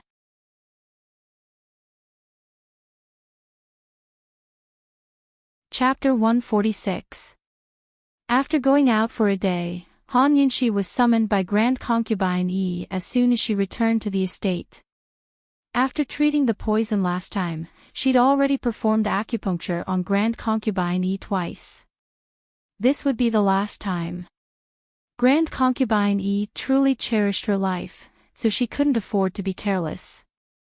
Murong Wanru had been punished to reflect on her mistakes behind closed doors, so Han Yunxi was especially quiet every time she came. She could talk to Grand Concubine Yi without any misgivings. Grand Concubine Yi lay lazily on the chaise lounge with Han Yunxi sitting by her side. Although her heart was heavy with worry, she quickly entered the state of mind as soon as she picked up the needles, concentrating wholeheartedly. Some doctors would get distracted and chat while treating patients, but she didn't like it. No matter if it was a difficult illness or something as simple as turning over a palm, she was always serious. Her attitude alone was like a good medicine that calmed the patient down and set their mind at ease. After an hour, Han Yunxi withdrew her needles one by one before speaking. Mu Fei, the remaining poison in your body has been cleansed. There won't be any side effects, so you can set your mind at ease. Grand Concubine Yi nodded. Although she was calm and collected, her posture languid and leisurely, her heart was filled with joy. She could finally stop worrying about her body. Seeing her so calm, Han Yunxi's eyes flashed with craftiness. Actually, things like acupuncture and moxibustion are good for you too. It can expel poison and nourish your skin. At Mu Fei's age, your body must have accumulated plenty of toxins. Although they're not fatal, they'll settle on your skin and make it look dull. You might even develop brown spots. Hearing this, Grand Concubine Yi's eyes brightened with excitement. In the circle of noble women at her age, the most talked about topic was her face. In a few years, it'd be her body's condition. In other words, you seem to be very good at it. Grand Concubine probed. I can't say I'm good at it, but if I follow the procedures, there'll be results. Expelling poison and nourishing the skin can also prolong one's life. Han Yunxi was very modest. She wasn't trying to advertise, but expelling poison and nourishing the skin was a piece of cake for her. At these words, Grand Concubine Yi could no longer keep her calm. Hastily, she said, then why don't we try a course of treatment for Mu Fei first? It's Qinqia's honor. Tomorrow, I'll write up a treatment plan and have someone deliver it for Mu Fei to look over. Han Yunxi was very happy. This was a chance to get closer to Grand Concubine Yi. The closer she got to Grand Concubine Yi, the more dangerous it would be for Murong Wanru. Grand Concubine Yi was in a great mood. She stretched her neck as she asked, I heard that Mu Qinggu took Mu Liuyua's place to honor the bet today. Fortunately, I won. Otherwise, Han Yunxi chuckled softly, but didn't continue. Grand Concubine Yi probably wanted her to lose back then. If she lost, she'd have to fulfill her promise and ruin her reputation. Then the Duke of Qin could divorce her. Of course Grand Concubine Yi remembered that she'd hit someone while they were down, but it seemed she'd done it too many times. Instead of feeling awkward, she admonished, I haven't taught you a lesson about this yet. In the future, don't make these kinds of bets with others. If you lose, you'll suffer a loss. The Grand Concubine Yi who wanted her to suffer was actually lecturing her like this. Han Yunxi felt overwhelmed by favor from superior. It looked like her poison-expelling diplomacy was starting to take effect.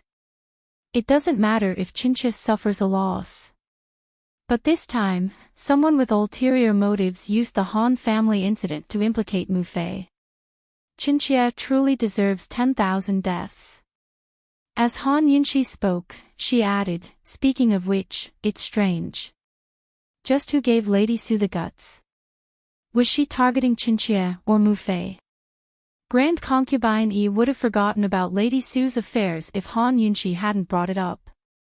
She wasn't suspicious, but certain that a trifling Lady Su had someone backing her up. Seeing Grand Concubine Yi remain silent, Han Yunxi added, actually, no matter if she was targeting Qinxia or Mu Fei, she was still targeting the Duke of Qin's estate. But Qinxia can't figure it out. Who in the world would have the guts to target the Duke of Qin's estate? Or perhaps... As she spoke, she gave Grand Concubine Yi a meaningful look. Or perhaps she was just targeting Qinxia to sow discord between Qinxia and Mu Fei. At this, Grand Concubine Yi knitted her brows and looked seriously at Han Yunxi. Grand Concubine Yi had once suspected that the person behind Lady Su was that person from the palace. After all, the only person in the world who dared to provoke her Duke of Qin's estate was that person. But she quickly rejected the idea, because that person in the palace was interested in roping in Han Yunxi. She wouldn't go so far as to make a move against Han Yunxi. Now that she heard Han Yunxi's guesses, could it be that the person behind Lady Su was her own family, Wanru? But soon enough, Grand Concubine Yi rejected the idea as well. Wanru was suspicious, but she still couldn't believe that she'd have the guts to do such a thing. Perhaps Han Yunxi was trying to sow discord right now. Grand Concubine Yi withdrew her gaze and lay back lazily. What's done is done. There's no point in looking into it. It's better if you don't stir up trouble in the future. As expected, Grand Concubine Yi wasn't easy to deal with. Han Yunxi sighed with emotion in her heart. Qinxia was just saying. Actually, guessing here and there won't yield any results. It's better to go to the prisons and interrogate Lady Su. So speaking, she rose to her feet. Mu Fei, it's getting late. Qinxia should go back as well. Grand Concubine Yi didn't urge her to stay, but waved a hand to dismiss her. Still, Han Yunxi's last words had planted a seed of restlessness in her heart. Lady Su had been sentenced to death by Grand Concubine Yi herself. Han Yunxi couldn't even visit her, but she knew that the paranoid Grand Concubine Yi would definitely pay a visit to the justice courts after her words today. She only hoped that Grand Concubine Yi wouldn't be too late. She was already late, but had been delayed by Grand Concubine Yi's side. By the time she reached the hibiscus courtyard, it was already late at night. The palace was pitch black, which meant that its master hadn't returned yet. It's already so late. Do you still want to keep me company? Then tonight, will you come back? Han Yunxi glanced at the palace from a distance before turning with her head bowed. Step by step, she walked towards the leisurely cloud pavilion. Zhao Mama saw her complexion and asked with concern, "Esteemed Wang Fei, what's wrong? Are you unwell? Did you catch a cold?" Han Yunxi finally raised her head, wanting to ask about Tianshan Kenzo. That was because Long Fei Yi and Duan Muyao shared the same master.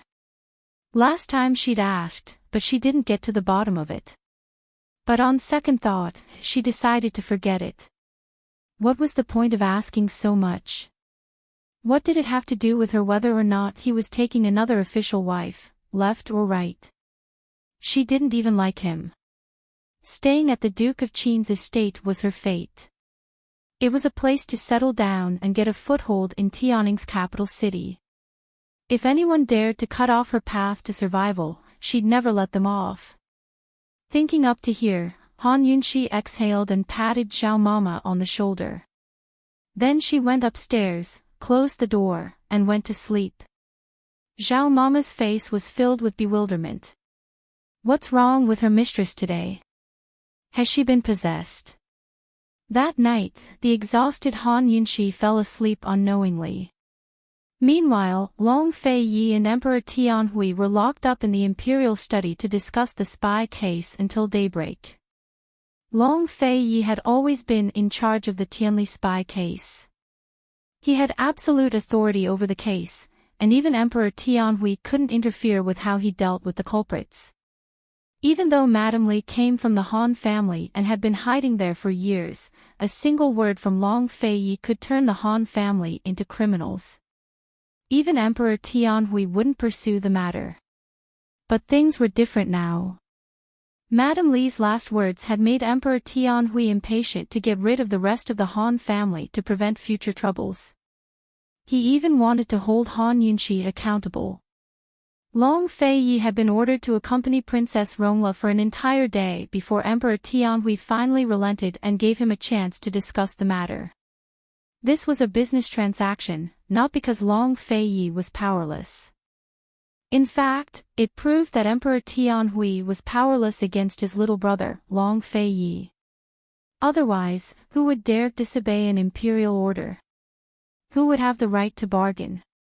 Seeing Long Fei's icy expression, Emperor Tianhui's fists clenched tightly in his sleeves. He'd always wanted to get rid of the Duke of Qin, but Tianning couldn't do without him. The valiant and powerful Northernly Empire was like a pack of wolves and tigers. If not for the Duke of Qin's presence, they would have moved against Tianning long ago. He hated a man like this to the bone, but he had no choice but to rely on him. Emperor Tianhui truly felt sullen. The Han family's matters have been settled. If Imperial Brother has nothing else to do, it's time for morning court, Long Fei said mildly. It was enough for an entire night of verbal sparring. Emperor Tianhui didn't reply directly, but simply said, Crown Prince Yi and Princess Rongla will only return after the new year.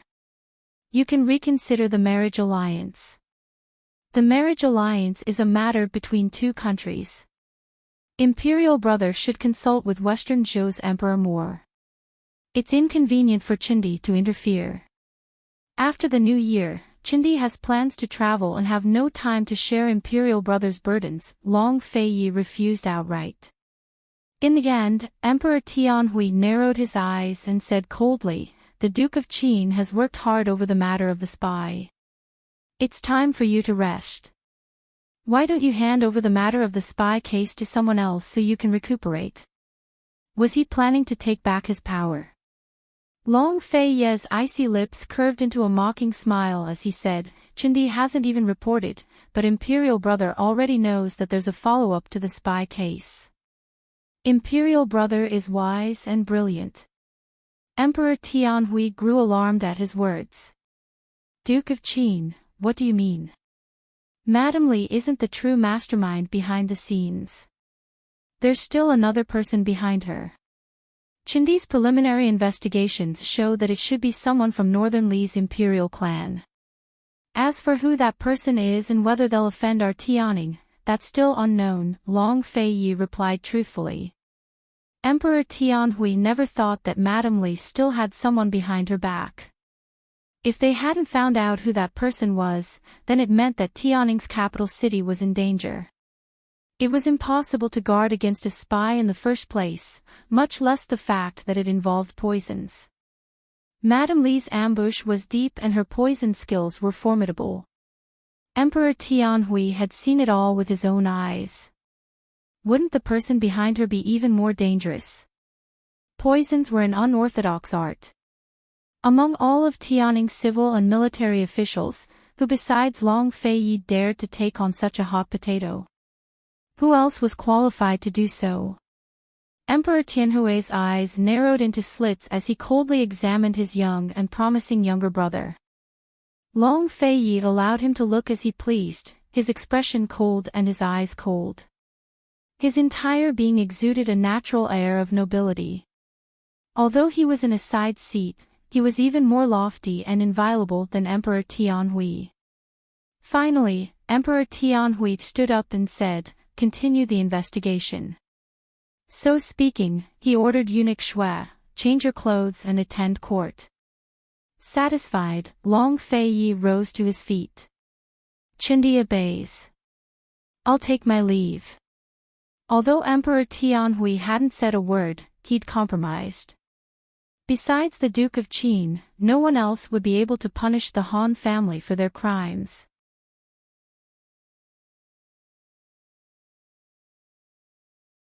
Chapter 147. Today was the 4th day since Madame Li's death.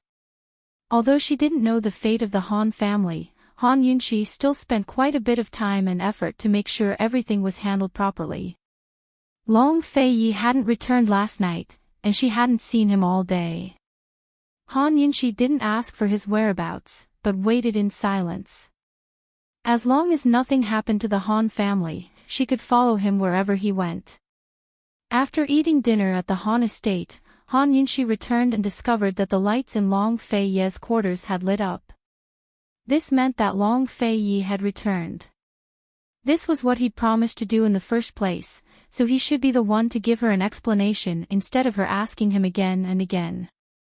After pausing for a while, Han Yunxi strode towards Leisurely Cloud Pavilion. She picked up a medical book and sat in a rocking chair in the courtyard to read it. Zhao Mama brought over some tea and said in a low voice, "Esteemed Wang Fei, His Highness has returned." Han Yunxi replied mildly without any other reaction. Zhao Mama grew more and more suspicious. Over the past 2 days, her mistress had been in low spirits. She wondered if it had anything to do with her master, but now it seemed that she didn't care much about him at all. Currently, Long Fei Yi was in the courtyard outside his quarters, sitting in a rocking chair as well. He was reading a few secret reports that had just arrived. He was very busy, but not just dealing with the northernly spies.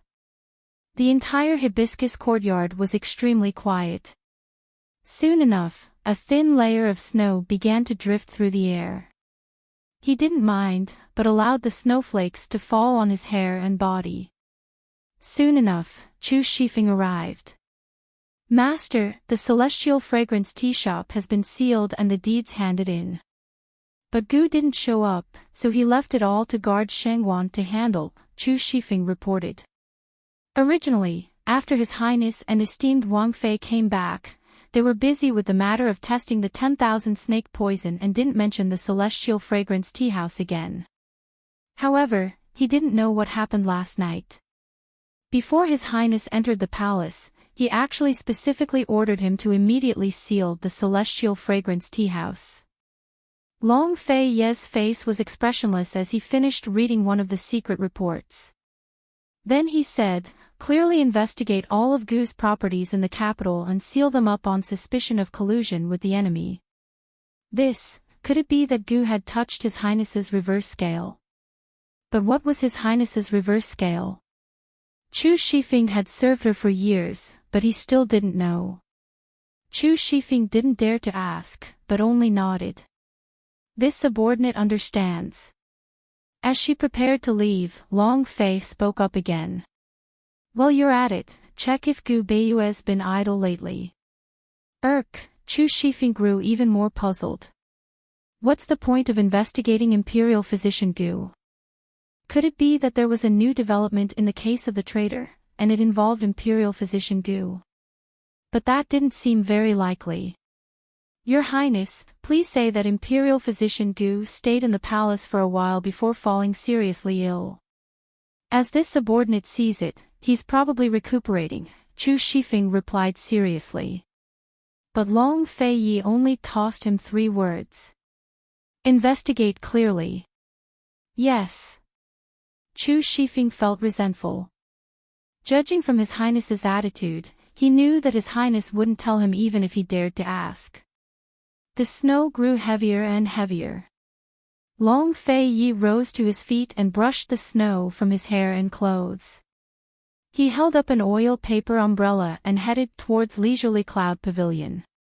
He was a naturally reserved man, so his figure seemed lonely and desolate in the silent, snowy night. He hadn't gone far when he stopped, only to see Han Yunxi walking towards him. She was dressed in thin robes without a cloak, allowing the snow to pile on her shoulders. Was she here to look for him? She saw his figure from a distance and stopped in her tracks. Was he planning to go to Leisurely Cloud Pavilion to find her? Very soon, he entered the corridor and looked at her coldly. When he saw that she still hadn't moved, he finally spoke up. His voice was very loud and filled with anger. Still not coming over. She didn't answer, but kept her eyes downcast. Instead, she ran over in fright, her body covered in snow in a sorry state. He looked at her coldly and saw that her lips had turned white from the cold. Her face was purple and green. He took off his fox fur cloak and handed it to her, commanding, "Put it on." "Many thanks, Your Highness. Chinchilla will be going back soon, there's no need," she refused politely. His eyes turned cold as he tossed her the cloak. She had no choice but to catch it, but that was all. However, she had to admit that even though she was just catching it, her cold hands were instantly warmed up. This luxurious fox fur cloak was filled with his body temperature. She really had come to find him. She tossed and turned in bed, unable to sleep, so she simply wanted to ask him if the Han family was alive or dead. However, when she saw him, she didn't know why, but she didn't want to talk. And he really had come to find her to talk about the Han family. He never made promises easily, especially to women. Since he had made a promise, no matter what price he had to pay or how many exceptions he made, he would fulfill it. Madam Li's case will be closed tomorrow. The Supreme Court will issue a notice that it won't implicate Han Yuni or anyone from the Han family. He was very straightforward. He had only promised to protect Han Yuni before, but now, he was protecting the entire Han family. Hearing this, Han Yunshi, who had been in a low state, suddenly raised her head and met Long Fei Ye's cold and deep eyes. She was very surprised and blurted out, "Really? This prince keeps his word. Protecting the Han family is a reward for your meritorious service in testing the poison," Long Fei Ye explained. Han Yunshi was overjoyed. Madame Su and Madame Li were no longer related to the Han family. Protecting the Han family was equivalent to protecting little Er's family. She immediately bowed. "On behalf of the entire Han family, this concubine thanks Your Highness for your grace. Is there anything else?" Long Fei Yi asked. Anything else? Was there anything else? What did he want her to ask? If she asked, would he answer? Han Yunshi thought for a moment, stood up, and smiled. "That's all. I won't disturb Your Highness any longer." Saying so, she resolutely turned to leave. Unexpectedly, Long Fei Yi coldly said, "Stop." Han Yunshi abruptly stopped, her heart skipping a beat. What did he want to do by telling her to stop? Ask what? Was there anything else other than the incident at Mingxiang Inn? Was he going to warn her again with those behave and decorum words? She hadn't even questioned him about Duan Miao. If the title of husband and wife was a kind of restriction, then it shouldn't only restrict her, right? The more she thought about it, the harder she bit her lip. Unexpectedly, Long Fei Yi didn't do anything. He didn't ask anything. He held up the oil paper umbrella at the side and passed it to Han Yunshi from behind. His voice was cold. "Take it away." He was very tall and held the oil paper umbrella high. She looked up and saw his hand holding the umbrella. His hand was very big and covered the entire handle. He didn't ask about the incident at the tea house just like that. Han Yunshi stared blankly for a while before saying, "There's no need, this concubine," but before she could finish speaking, he suddenly closed in on her from behind, domineering and forceful. For a moment, she only felt his breath behind her, as if she had been drawn into a strong sphere of strength and couldn't break free. "Take it away," he said sternly. Han Yunshi pursed her lips. "Take it away then." She put on the fox fur cloak in her hand and reached out to grab the oil paper umbrella. Long Fei Yi didn't seem to expect her to do this and didn't immediately let go. Han Yunshi tugged again before he finally let go. Thus, Han Yunshi put on his fox fur cloak and held up his black oil paper umbrella as she strode away. Long Fei Ye's handsome brows slowly knitted together. Even after Han Yunxi's back disappeared into the wind and snow, and even after the lights in the distant leisurely cloud loft were lit, he still stood in the same spot. She didn't know how long he had been standing there, but his eyes were dark and gloomy, uncertain. When Han Yunxi returned to the loft, she even brought the umbrella upstairs. She threw it aside harshly. She had already taken off the fox fur cloak and threw it beside the oil paper umbrella. She glared fiercely and suddenly rushed up, raising her foot to step on it. But for some reason, she didn't step on it. Damn it! She cursed and lay down heavily on the bed. She hated this feeling too much. Her heart hurt so much that she wanted to die, but she didn't know what to feel. She wanted to explode, but she didn't know what to explode with. Didn't that guy keep his promise to protect little E? He even protected the Han family, so why didn't she feel happy at all? Han Yunxi pulled the blanket over her head, refusing to think about it. She told herself that the matter of the northerly spy had come to an end. There was nothing between them anymore. He would continue on his path, and she would continue on her single-plank bridge. Well water wouldn't interfere with river water. It was another sleepless night. The next day, Han Yunxi woke up early. On the way to the Han family, she saw the notice from the Supreme Court. Madame Li, as the main culprit, had died, and Han Ruoxue, as an accomplice, was sentenced to life imprisonment even though she didn't know the truth. As a result, the case of Madame Li and her daughter became a normal case. There was no traitor involved, and the Han family was justified in not being implicated. As for how long Fei Yi would deal with the aftermath, and whether he would continue to investigate the masked man, those were still secrets. Han Yunxi told herself not to get involved with him anymore. When Han Yunxi arrived at the Han family, she finally felt at ease and handed the Han medical cannon to little E. This was the Han family's property, so it should belong to the Han family's descendant. Little E. Was a very talented child.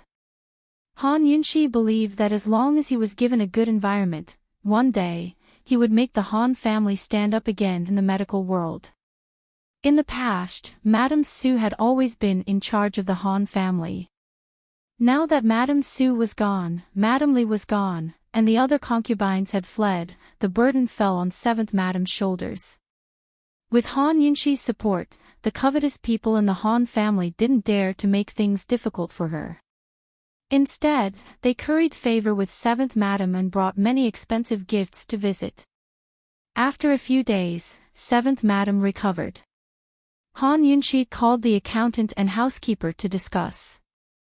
Although the Han family's treasury had a lot of money, and 7th Madame and little E. didn't have to worry about food and clothing for the rest of their lives, the Han family's business wasn't very big now. All the medical centers and pharmacies were closed, and their expenses were not much different from before. Therefore, it was necessary to reduce expenses. After a round of discussion, Han Yunxi discovered that 7th Madame might be frail and weak, but she wasn't stupid. She had plenty of original views on managing affairs and managing finances. What she lacked were opportunities and guts. Little Chen Xiang, in the future, you will follow 7th Madame. If 7th Madame doesn't dare to do it, you will support her. Han Yunxi teased. Little Chen Xiang pouted as she looked at her master. It was as if a bottle of mixed feelings had been overturned in her heart. She couldn't tell what she was feeling. She couldn't bear to part with her master, but she also couldn't bear to part with 7th Madame and little E. After serving them for so many days, she had long developed feelings for them. Seeing that little Chen Xiang didn't speak, little E. secretly tugged at the corner of her clothes. Little Chen Xiang's heart immediately softened. Master, then can I go to the Wangfu to see you? Han Yunxi was happy. Of course. 7th Madame also couldn't bear to leave little Chen Xiang. When she heard this, she immediately wanted to bow and express her gratitude. Han Yunshi hurriedly stopped her. In the future, when I return to my maternal home, we don't have to be so particular. Although this maternal home wasn't powerful, it was comfortable. It was also a backing.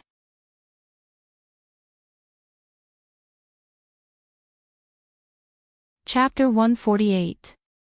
After several days of snow, the sky finally cleared up.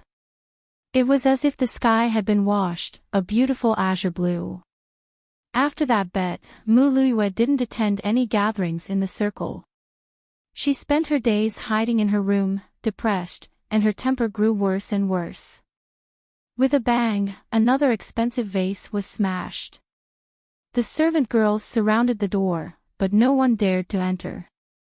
At first, General Mu and Mu Qingwu would still come over to take a look, but now they were numb to it. They were more worried that this lass's reputation was so bad that marrying into a good family in the future would be a big problem. Someone come! Someone come! Mu Luiyue shouted angrily. A servant girl timidly ran over, not daring to get too close. Did Princess Chongping come? Did I not know if she came? Mu Luiyue questioned. Her only hope was Princess Chongping.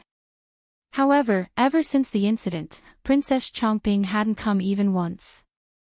The plum blossom meet was just around the corner, yet she still hadn't received an invitation. Was she being completely abandoned? No. The servant girl replied cautiously. She immediately comforted her, Miss, maybe the princess is busy. She'll come over in a few days. Busy with what? The plum blossom meet. Who did she invite? Did she invite Han Yunshi? Mu Luiyue asked anxiously. She had long heard that this year's plum blossom meet was hosted by Princess Chongping. She had the final say on who to invite. How could the servant girl know so much?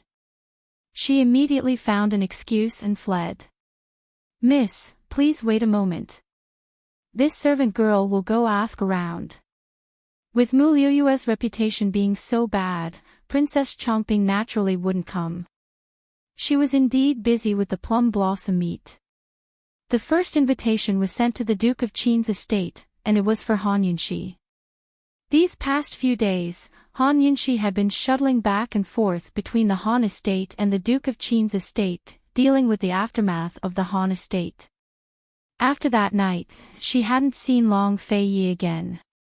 She had long locked the windows of the attic, so she had no idea if that fellow had returned at night.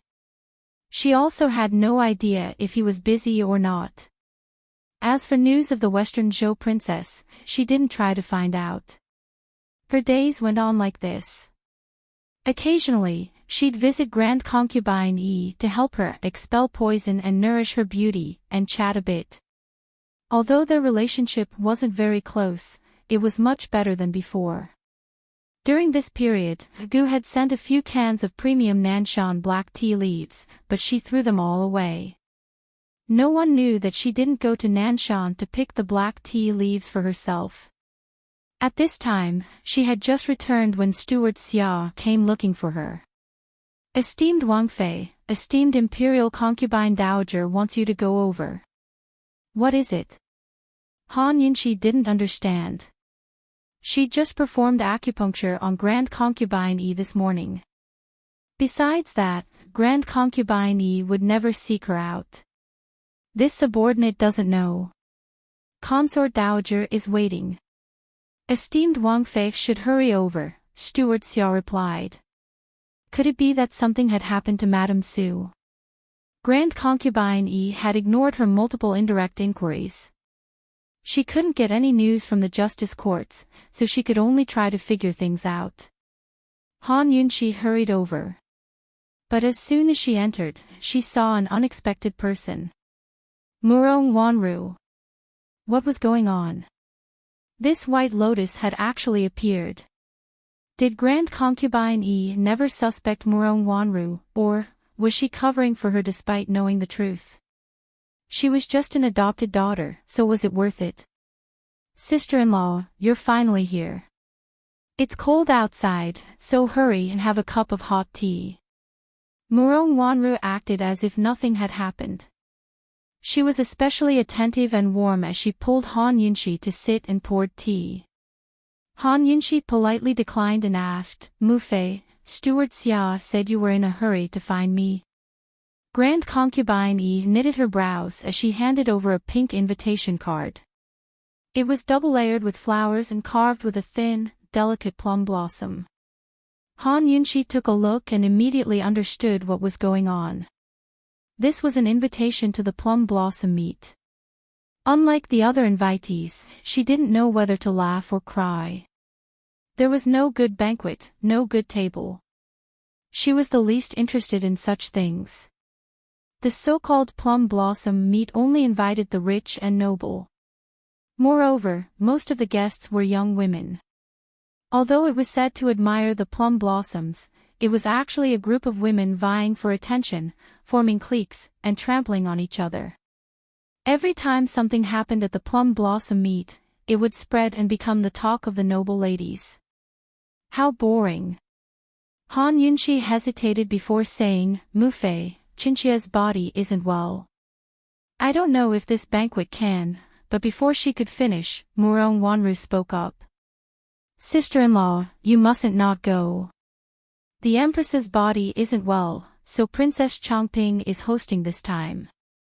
If you don't go, what will she think? Han Yunshi was startled. She didn't expect things to turn out like this. If that was the case, then this banquet wouldn't be a good one. Han Yunshi still remembered the scene at the general's estate last time. Mu Qinggu had run off on the streets, so Changping probably held a grudge against her. Heaven knows what kind of trap she'd prepared for her this time. Mu Fei, Chinchia is a coarse person without any talent or learning. Coincidentally, my body isn't well, so I'm afraid I'll lose face for you if I go, Han Yunshi refused again. It was too easy for her to refuse Princess Changping. She could just refuse without giving her face, but the effects of this matter weren't small. She had to get past Grand Concubine Yi first.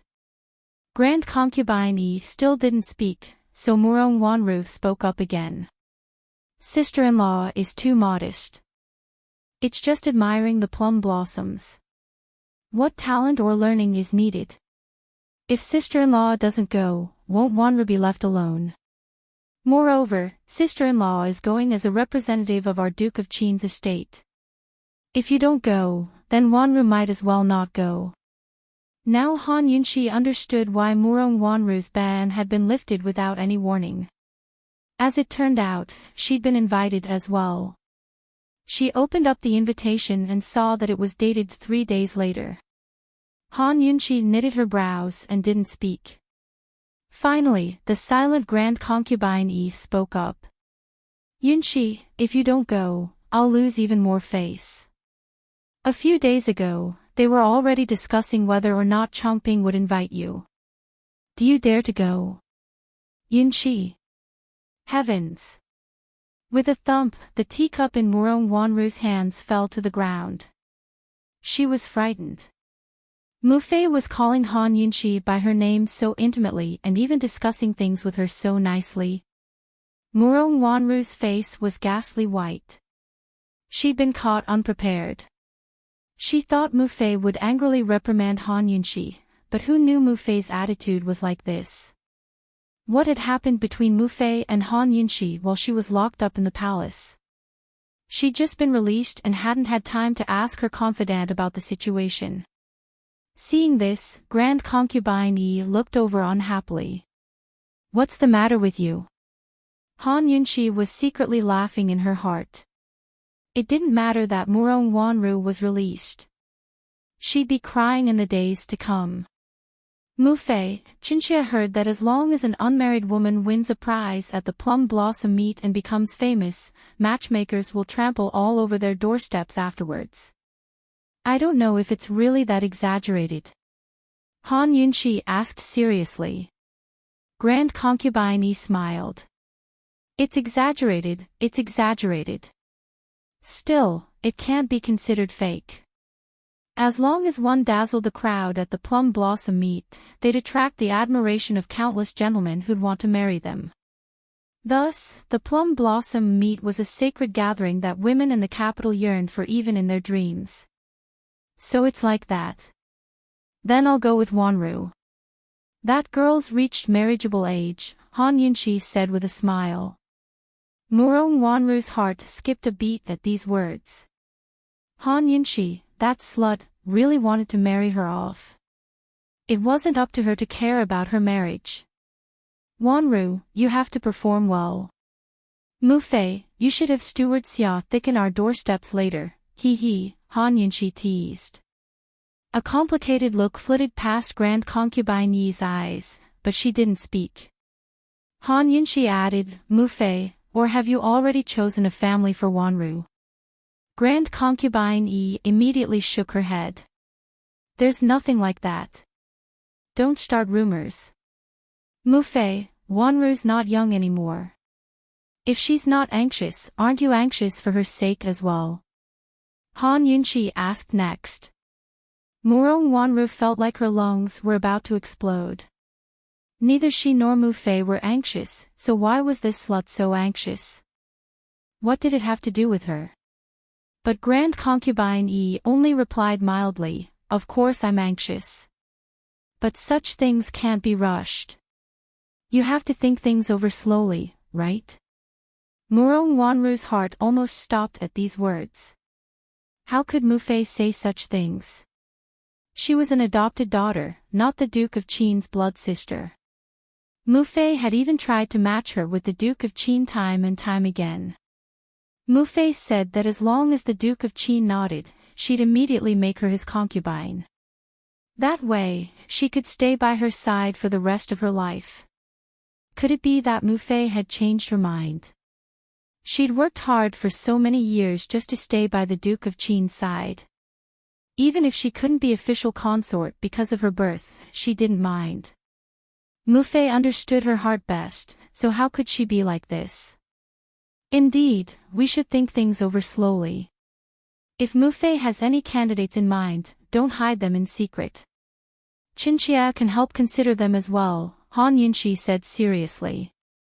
Grand Concubine Yi nodded without a word, but the mere movement was enough to break Murong Wanru's heart. She grabbed Grand Concubine Yi's hand in agitation and grew anxious. Mufei, daughter won't marry. Won't marry. Daughter wants to stay at home and serve you for the rest of my life. These words were clearly hinting at Grand Concubine Yi. Even if she married the Duke of Qin, she'd stay at the Duke of Qin's estate and serve her for the rest of her life. But before Grand Concubine Yi could speak, Han Yunshi spoke up. What a silly girl. How could Mufei keep you for the rest of your life? You're harming yourself and Mufei. You're not young anymore. If you don't marry now, what will people outside say about you and Mufei? Murong Wanru gave Han Yunshi a resentful look before sobbing. Sister-in-law, could it be that you dislike Wanru? You want to chase Wanru away? This is Mufei's home. What are you saying? Sister-in-law is doing this for your own good. Han Yunshi explained seriously. How could she not feel Murong Wanru's good feelings towards the Duke of Qin? Mufei, Murong Wanru wanted to continue, but Grand Concubine Yi waved a hand to cut her off.